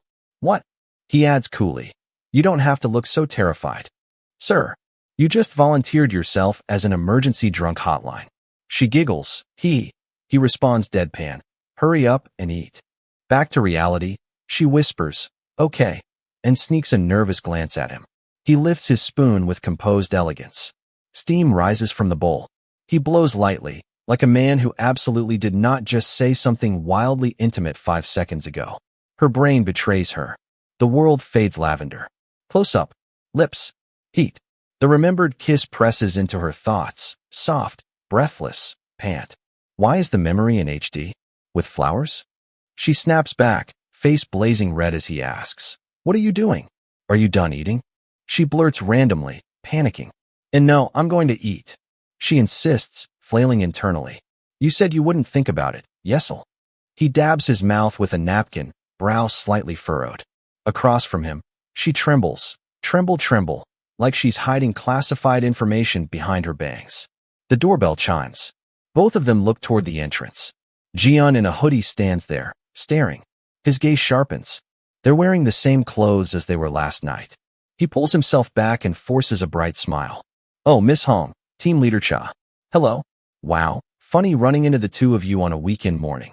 It looks like you two didn't go home after the team dinner last night. Both freeze. Her fingers clutch the hem of her dress, tremble, thinking of a reasonable reply. And no, it's we.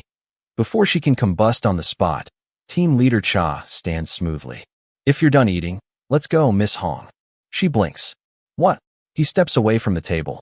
He strides to the counter with CEO-level composure. Ma'am, I'll pay our bill now. The cashier smiles, sure. He slides over a bill, about $50, and says smoothly, keep the change. Then, almost as an afterthought, also, he turns slightly, pointing toward the stunned Jian. I'd like to pay for this man's food as well. He looks directly at Jian, sharp and composed. Enjoy your meal, Mr. Yin. The air freezes. Mr. Yin stands there, blinking. Team Leader Cha's expression turns glacial. We will be on our way now. Mr. Yin's eye twitches as he forces out a tight, yes, thank you. Glare. Before the tension can escalate into a corporate duel, Team Leader Cha reaches out, grab Yesel's hand. Let's go. Mr. Yin's lips curve into a faint, unreadable smile. Team Leader Cha walks forward without looking back, jaw set. Yesel twists her head over her shoulder. The two pass by Jian in a split second, Yesel caught in the middle, literally and emotionally, while Minhu pulls her forward by the hand. Jian's hand tightens into a fist as the two pass him. His expression tightens. I wasn't expecting this. Yesel. Yesel looks back at Jian as she gets inside the passenger seat. A traffic light glows overhead as she panics, blurting, people are going to misunderstand if we just storm out like that. He calmly asks, what? And she spirals harder. We're both wearing our clothes from yesterday. We're eating hangover soup together, and you held my hand. At any rate, anyone would have misunderstood that situation. He cuts straight to the heart. Is that man important to you, Miss Hong? She stammers, I'm sorry. But he presses coolly. Why do you care what he thinks? I thought you didn't want to run into him anyway. She explains in a small voice. That's why I brought you out. I thought you were having a hard time looking at Jian, the AD. I'm sorry if I was wrong. She clenches her fists, murmuring, no, thank you. Her pride and gratitude colliding dramatically in her chest. A tall building rises into the sky as someone shouts, please be careful moving that. Boxes pile high and the room buzzes with bustle, bustle. She directs the movers. Yes, that goes right there. Hold on. These boxes have to go into that room. The tape? Just one moment. Already acting like the commander of her new kingdom. She smirks to herself. I've been waiting for this day for years. I'm finally moving out and declaring my independence, practically glowing with ho-ho villainous energy. In her imagination, she beams. With my mom's remarriage, I'm finally free. No more blind dates. Then reality hisses in with devil-horned Minhu yelling about being late. It takes less than 30 minutes to get to work. So Minhu Cha will never get to yell at me about being late ever again. She strikes a smug pose until her mom calls her. Yesel. Cheol-yong said he wanted to come help, but I barely stopped him. Cheol-yong Ma, my mother's lover and new husband. That makes him my stepfather. Yesel studies him warily, but for some reason, I get a strange vibe from him. Still, she forces a bright smile. Haha. Tell him I said thanks for offering. I think it'll take some time for us to get close, her mom frets. But Yesel, I don't feel good about you living alone. Yesel snaps, throwing up her hand. Stop. I've already started moving in. There's no turning back. Her mom continues tearfully. Make sure it's not obvious you live alone when you accept deliveries. I get it. You can stop now. Yesel groans, even as her mom sniffles. I'm just saying this for your own safety. A mover interrupts. Sorry to interrupt your conversation, but we're out of garbage bags. Her mom immediately volunteers. I'll go buy some. She scampers off while Yesel thinks, what a worrywart. I should start unpacking, before barking at the movers. Put that in the corner, please. At an elevator, a man waits outside, tense and unreadable. His phone screen flashes, Yeselhan. He hesitates, thumb hovering. He lowers it, pondering in dramatic silence. Like he's solving the mysteries of the universe. Inside the elevator, he flinches when her mom steps in beside him. The doors slide shut with a whir, and he stiffens as if he's been ambushed by a chatty tornado. He notices moving materials in the elevator. Is someone moving in? There's taping on the elevator. He presses 11. Oh, do you live on the 11th floor? He replies cautiously. Ah, yes. She beams.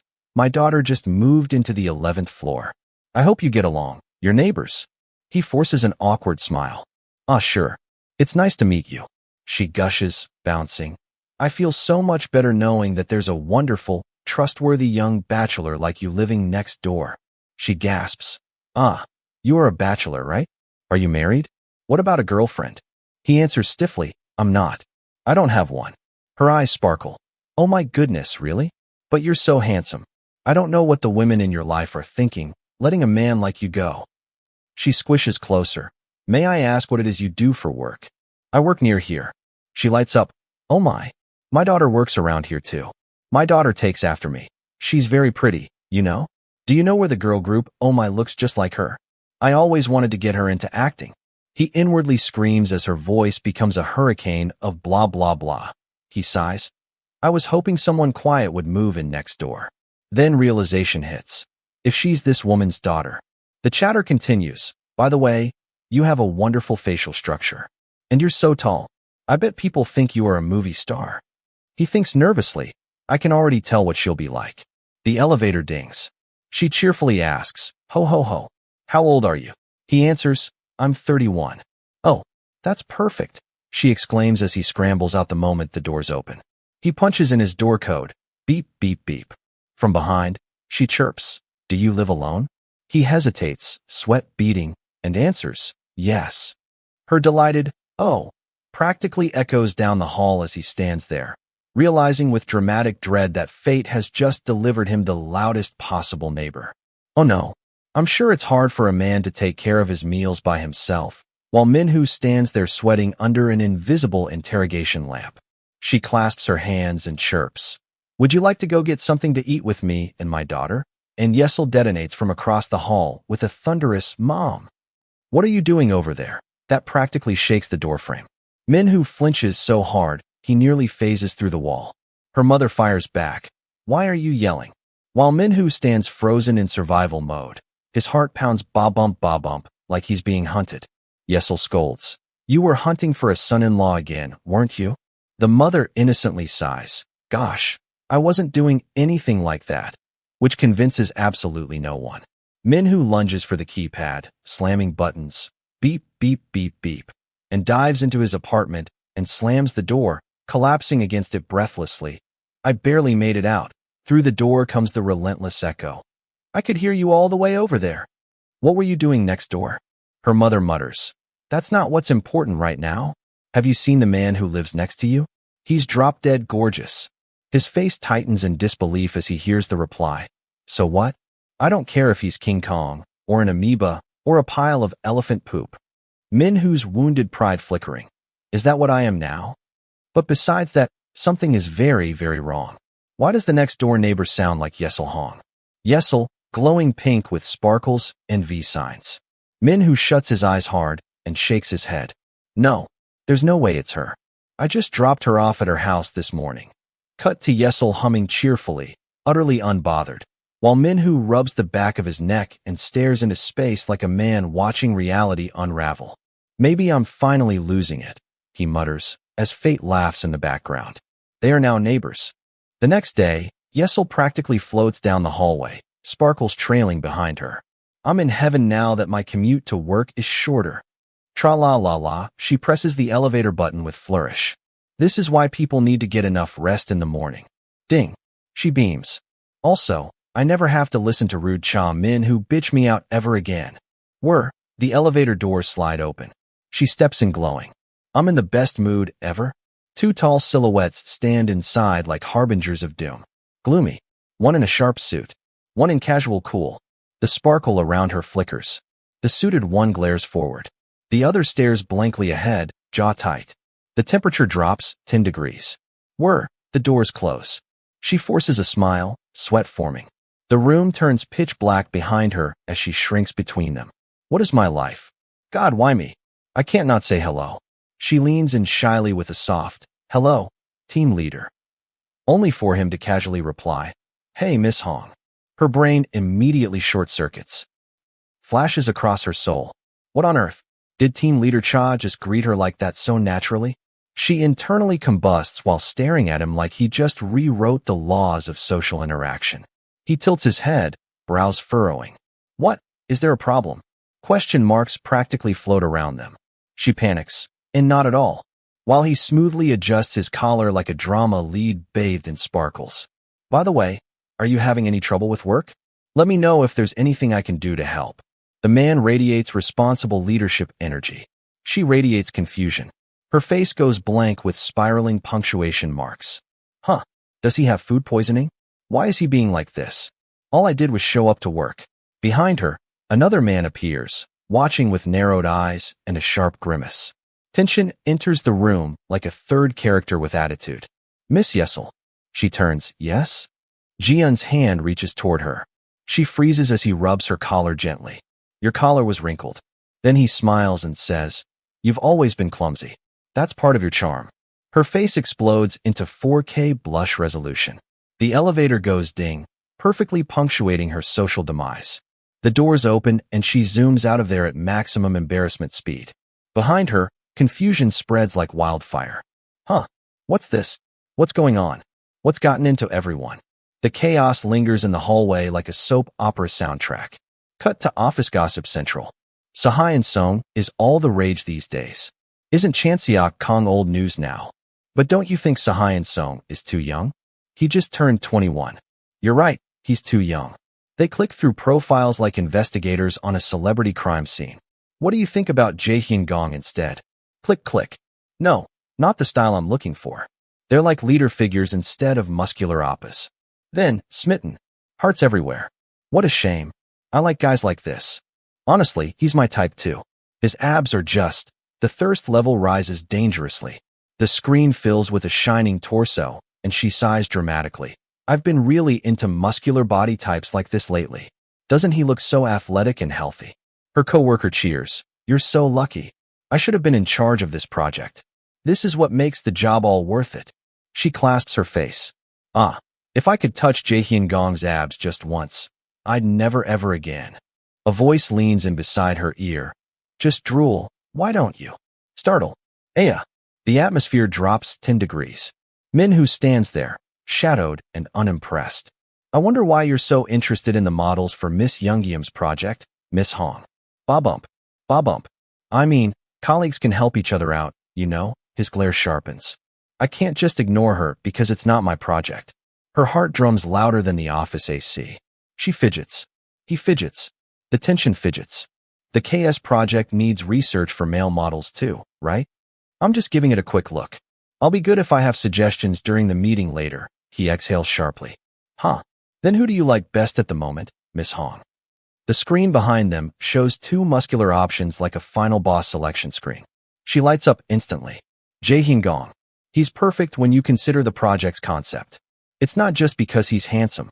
Like your lover. A man who will take the lead. His eyebrow twitches. Wrinkle forms. Lover. She replies, yes. If you look up Jae Gong boyfriend pics online, you'll see tons of pictures of him with a boyfriend concept. He leans over her shoulder, dangerously close. How is he handsome? He looks like he has an attitude. Yesel retorts, with a face like that, it doesn't even matter if he has an attitude. Hee. His hand lands on her desk. Anyways, edit this by today. He shoves a file into her hands. She blinks. What is this? He warns. Do you have a head just for decorative purpose? Can you not do math as simple as this? You're not allowed to clock out until you finish editing all of this. And just like that, the romantic tension transforms into managerial vengeance. Yesel, wow. Yunjiam, he's being like that on purpose, isn't he? She types furiously, clack, clack, clack. Damn you, Minhu Cha. You're just a bully. She thinks while flames of rage burn behind her. I knew he was acting weird since this morning. I hope you suddenly feel the urge to take a sh*t while you're stuck in traffic. Her friend apologizes. I have plans tonight, so I'll get going now. I wish I could help you. Sorry. She waves her off bravely. Why would you be sorry? It's my mistake anyway. I can finish this in a flash once I look at the original files. Drive safely. Bye-bye. As the office empties, she sighs. I should hurry up and leave too, then fumes again. Why was he so good to me on Friday if he was just going to be like this again? He's really pissing me off. They say old habits die hard. Whatever. I'm just going to get angrier if I keep thinking about it. I'll be done soon if I just edit the original files. Wait a minute. She freezes and screams. The USB with the original files is at home. She collapses over her desk, screaming, into the void. After a long sigh, she groans. I can't just go home to get it now, Then slowly, quietly, I think I made a copy for Minju last time. She stares at the drawer. She rummages frantically. Oh, whatever. I need to make it to tomorrow, at least. I need to finish by today, so I won't get chewed out as much. She pauses. Inside the drawer lies a small pressed clover. She lifts it gently. Her eyes soften. Why does Minhu Cha still have this? She turns the laminated clover card over in her fingers, staring at it like it's some forbidden relic. She breathes, and the memory hits. The thing I gave him to say thank you when I was just a new hire. The tiny clover sits on a little stand that reads, thank you. And suddenly her heart does a weird little flip. She spirals instantly. He didn't react to it at all, so I was pretty upset for a couple of days, she recalls, chewing on her thoughts with a dramatic little HMM. She's convinced he must have thrown it away back then, but instead he laminated it like it's a priceless artifact. Her eyes widen. He's been holding onto it this whole time, and he laminated it too. Sirens. Internal chaos. Emotional overdrive.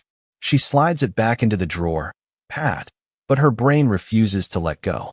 He took it with him every time we changed seats in the office. Outside, the restaurant sign flickers with an ominous, wookish sense, and she sighs into her palms.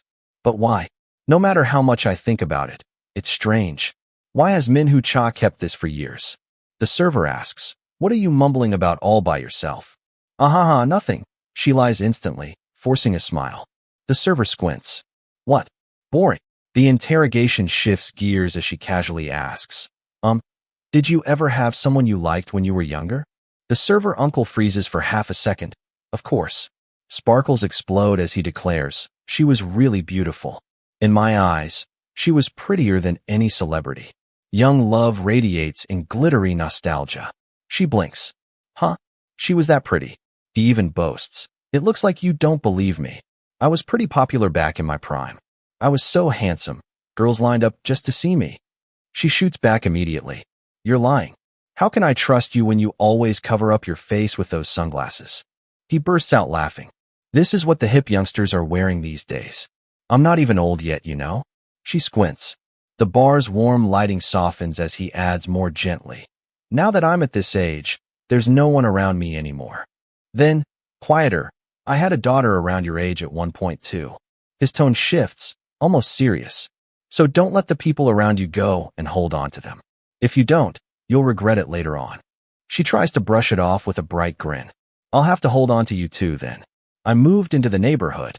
He gestures toward the night skyline. Do you see those apartments there? That's where I live. Then he laughs. It's all the better for me if you come by more often. Yes'll. Back home. The room feels quiet. Too quiet. A pen scratches across paper. She writes one word in bold. Clues. The page fills the panel like a case file opening. Investigator mode activated. She sits at her desk, staring at the monitor like it personally betrayed her.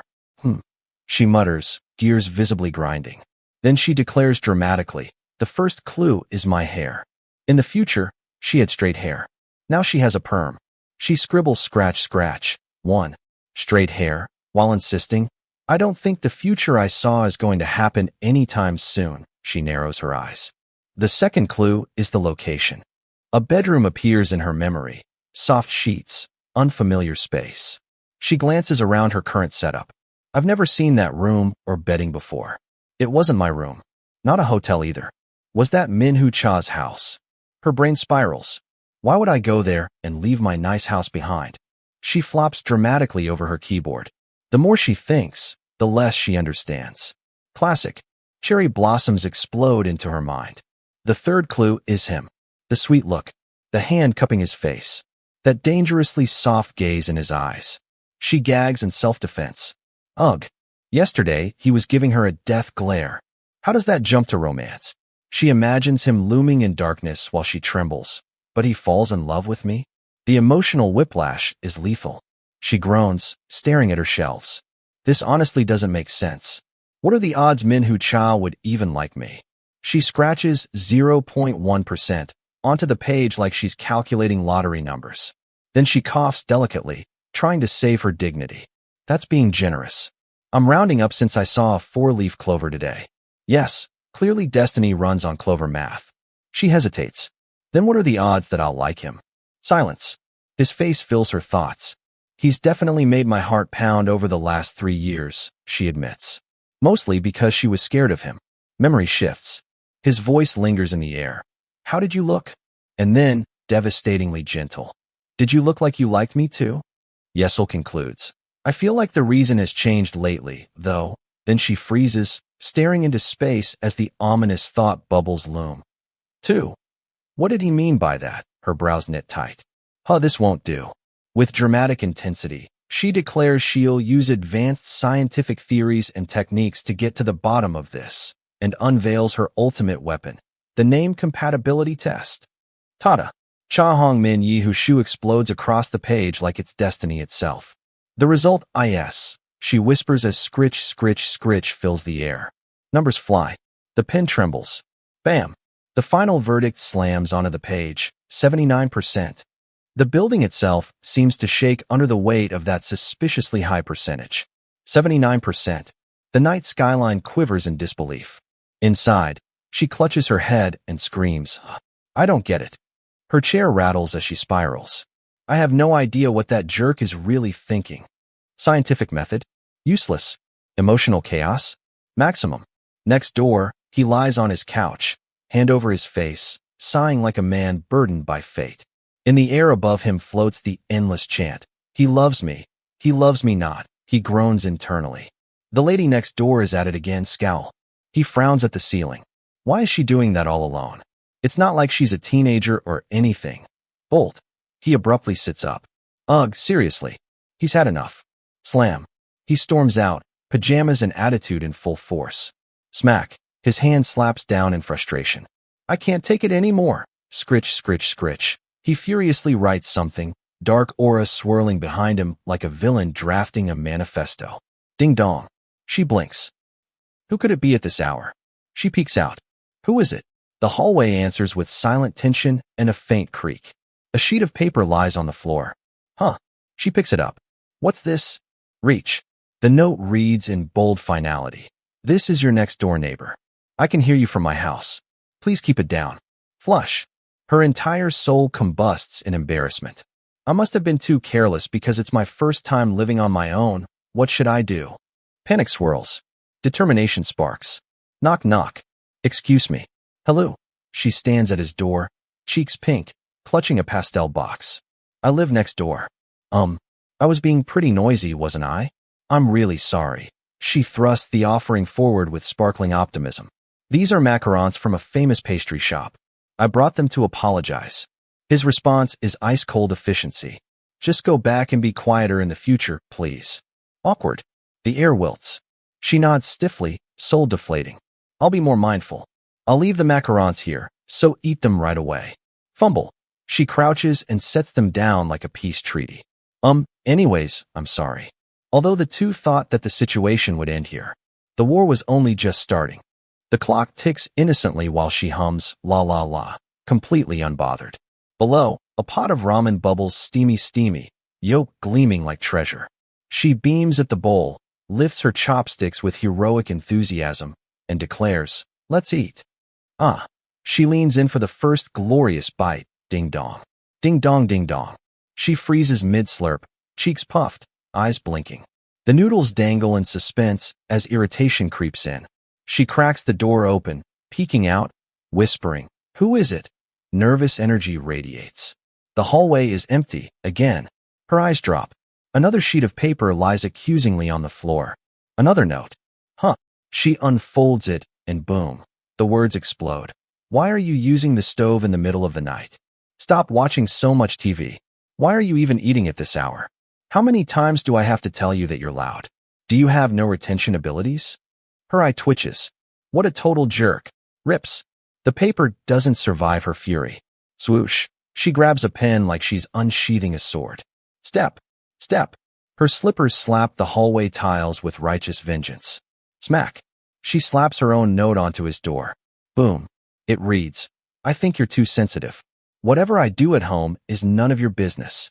The door becomes their battlefield. Slam. She shuts her own door with dramatic flair, smugly brushing her hair back. Phew.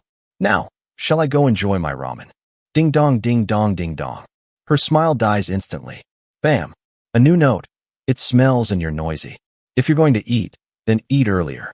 Why do you always eat in the middle of the night? Stop eating so much fried chicken. I feel bad for the chickens of Korea. Her face darkens. So this is how he's going to be? Smack. She retaliates.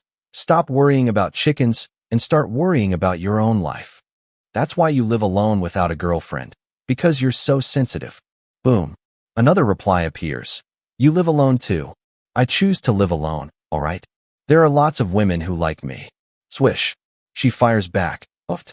Are you the only man left on Earth? You're a lot prettier than you are. Don't you dare use the number for the nearest eye doctor. 02 XXX XXXX. He scribbles furiously, dark aura swirling. I feel sorry for the man who has to live with you someday. Growling. She scratches her response with terrifying speed. Just wait till I run into you. If something hits the back of the head, just know it was me. Scritch, scritch, scritch. Outside, birds chirp peacefully as the sun rises. Fine, hit me. I'll see you in court. Their war of paper rages on, while the world carries on like nothing's wrong. Snore. She's completely knocked out at her desk, cheeks smushed against her laptop keyboard like it's a pillow. On screen, the team chat is open. Team leader Cha, asking for a draft revision. Her reply box is filled with a tragic sea of FFFFFFFFFFFF and you. The keyboard clearly victim to unconscious rage typing. He stands over her, expression flat, as she continues to snore without shame. His hand hovers. Poke. Squish. He presses her cheek experimentally. She murmurs, and nuzzles into the keyboard like this is all perfectly normal. PHFFT. The corner of his mouth betrays him. He grabs her by the cheeks and lifts her head. Wake up. She flails upright. Hair askew. Team leader, it wasn't me. I wasn't sleeping. He guides her face to the screen and asks, are you cursing me out subconsciously now too? He asks dryly as she startles, eyes flying to the laptop screen. Panic floods her face. This just stands for fabulous and unique. His fingers squish her cheek again, unimpressed. He leans in close, faces inches apart, golden sparkles betraying the tension. Pull yourself together and send me the files before the meeting starts. She stares up at him, heart clearly malfunctioning. Oh, okay. The office shifts to meeting mode. Tap, tap. Fingers drum impatiently on the table as the team gathers around. Their supervisor flips through documents. This won't do. Someone should go to the location and take some reference photos at night. Papers flutter. Who wants to go? Silent. Not a soul breathes. A hand shoots up. I'll go. Jian volunteers smoothly. Oh, really? The supervisor asks, pleasantly surprised. Then you can choose one of the AS to go with you, Jian. A pointed look slides across the table toward her. She feels it like a spotlight. Sweat. Sweat. Sweat. It can't be me, right? Ah. Then the AE I'd like to accompany me is. Suspense tightens the room. Mississippi Park. Are you free to come with me to the location today? Her brain short-circuits. Before she can react, another coworker chirps. Yes. I'm totally free. And just like that, fate swerves, leaving her stunned, sweaty, and silently spiraling. Sigh. She trudges back to her desk like a defeated heroine after battle. Then, a small energy drink sits beside her laptop. She blinks. What's with the energy drink? Who put this here? Ding. Her phone lights up. An unknown number. The message reads, "You look tired today. Go home early and get some rest. Save my number, Yesel." Her eyes soften. The realization settles in. So that's why he asked So-bin to go with him earlier. She murmurs, clutching the bottle. He was looking out for me. Clink. Cheers. Glasses collide. Everything is on me today. Drink up. Ha ha. The restaurant buzzes as she and her friend dive into grilled meat and soju like it's therapy. So, what's the matter? Her friend asks, chopsticks poised. What? What do you mean? Ha. Nothing is the matter, she insists, smiling too brightly. She slams her glass down. Tell me the truth. Don't just keep it bottled up. Ugh. I don't understand my feelings anymore. The meat sizzles dramatically as she confesses. I really have no intention of getting back together with Jian Yun, you know? But whenever he's with another woman, it annoys me and makes me so anxious, her friend hums. Maybe you're like Pavlov's dog? Smoke curls into a hazy silhouette of her and Jian together. Your body still remembers everything from when you were dating him. Maybe that's why those emotions come up, regardless of how you know you feel. Hold on. Did you not get any sleep because of Mr. Yin last night? Her friend blurts, eyes wide. No, it's because of the jerk next door. Slam. The table rattles. You know how I moved to an apartment near the office? My next door neighbor is a total jerkwad. The background turns sinister as a shadowy figure scribbles furious complaint notes. He flips out and complains about the noise when I turn the stove on. He's almost as bad as Minhu Cha. Papers swirl like curses around her. Under the glittering night skyline, she throws her frustration into the universe. Just wait until I run into him. I'm never going to leave him alone. A quiet hospital building rises under a bright sky. Cut to a door labeled Psychiatric Department. Inside, a doctor peers over his clipboard and sighs. You don't look so good today either. Are you still not sleeping well? The doctor asks gently. He sits upright, composed but tired. Yes. In the shadows of his mind, chaotic images flash, her laughing while cooking at night. A tiny note-reading version of himself muttering, I will die if I consume any chicken. The noise never stops.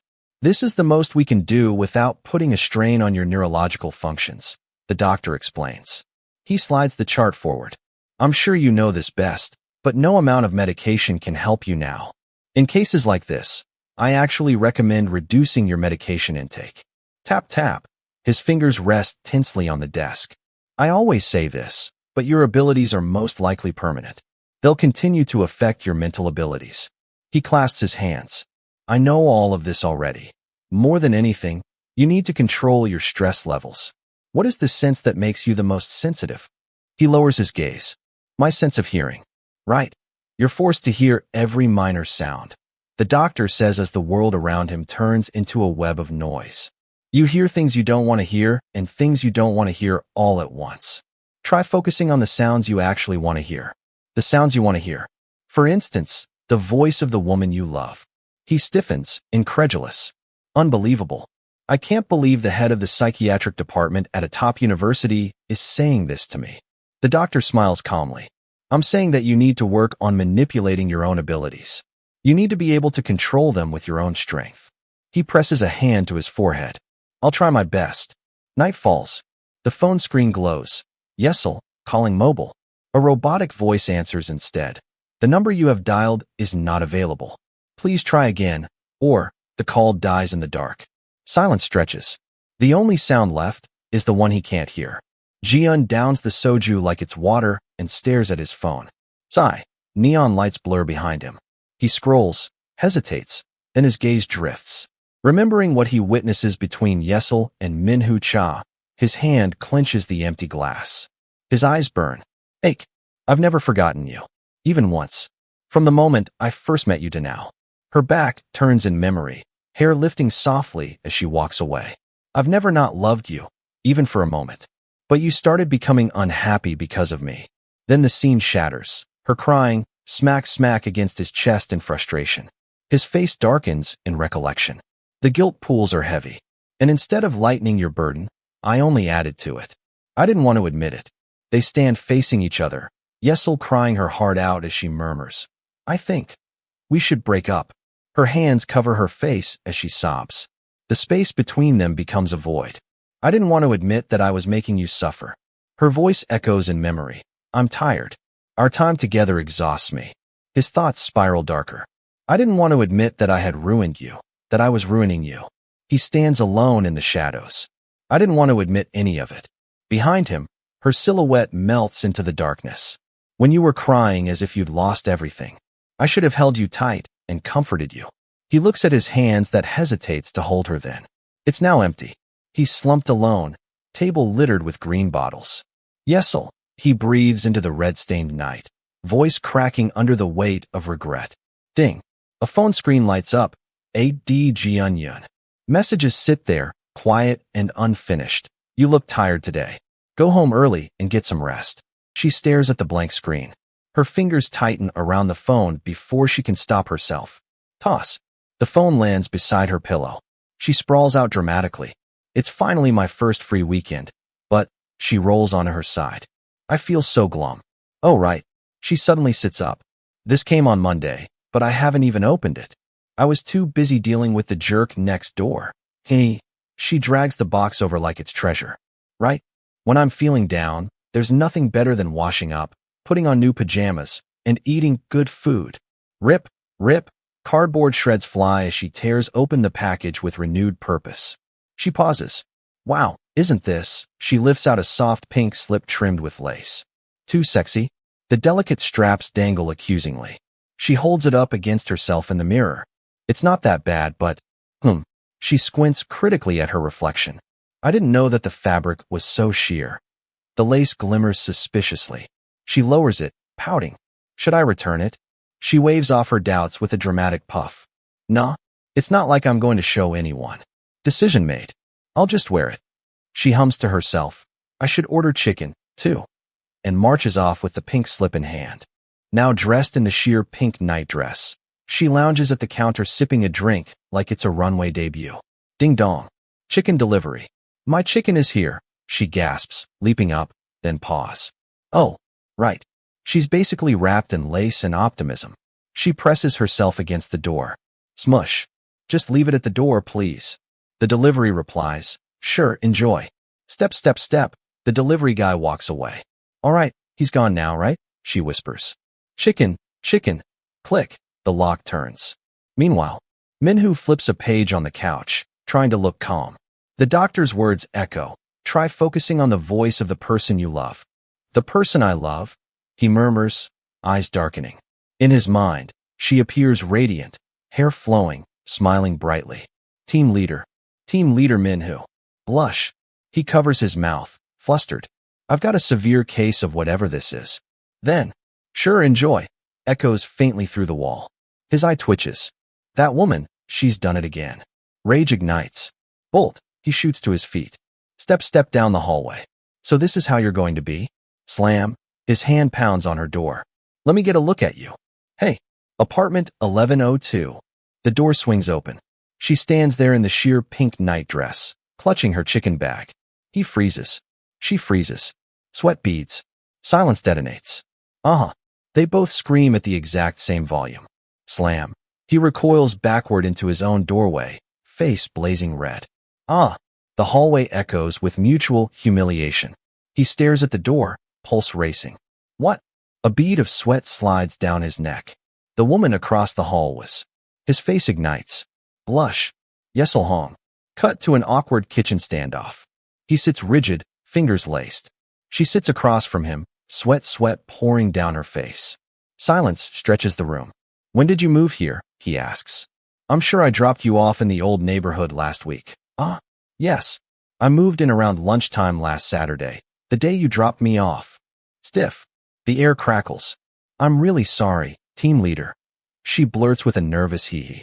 I had no idea the jerk across the hall could be you. What? Jerk? No. I meant that I was acting like a jerk because I had no idea it was you. I'm so sorry about all of my behavior, she insists. He shrugs. Why are you apologizing to me? I'm just an old man who lives alone because I have a terrible personality and think too highly of myself. The back of my head suddenly hurts. Just as if someone hit me. He eyes her darkly. If you have the guts to hit your boss in the back of the head, then do it. His tone drops to villain level. Well, she squeaks. Slam. She plants her hands on the table. Well, what about you, team leader? You were rude to me too. She roars, pointing accusingly. You said that no self-respecting man would like a vicious woman like me. You said that any man who likes me is making a complete mockery of himself. He sputters. That. Fine. Since we're here, let's make a set of rules to follow. Ahem. Rules? She echoes. Write down everything I say. Fumble. She scrambles for a pen. He points. First, no singing at home after 7 p.m. No K-pop. No pop. No folk songs. Sure, K-pop, pop, folk songs. Gasp. She jerks upright. You heard me singing? You even heard me sing folk songs. You must have great hearing, she mutters, impressed. He flinches. Shut up and write this down. She asks, then what about the national anthem? She teases, hand over heart. These sea's waves are dry. His cold stare could freeze lava. She panics. I'm kidding. I was just trying to lighten up the mood, huh? He continues mercilessly. Second, no TV after midnight. The volume should be no higher than 5 at all times. She protests. What? Who makes a rule like that? He shoots back. I do. What about it? She mutters. You always do whatever you want. His eye twitches. What? Finally, he presses his temple. No eating past midnight under any circumstances. What? Her soul leaves her body. He snaps. I'm telling you to stop eating fried chicken every night. How many times do I have to tell you? She fires back. Why? He replies. It's smelly and loud. Her eyes instantly go glossy. Teary. He caves halfway. Or not. Fine, eat up. Eat to your heart's content. Go ahead and make all of the chickens in the world go extinct. She beams sweetly while he facepalms with a massive sigh. What about ramen? Minhu, eat it.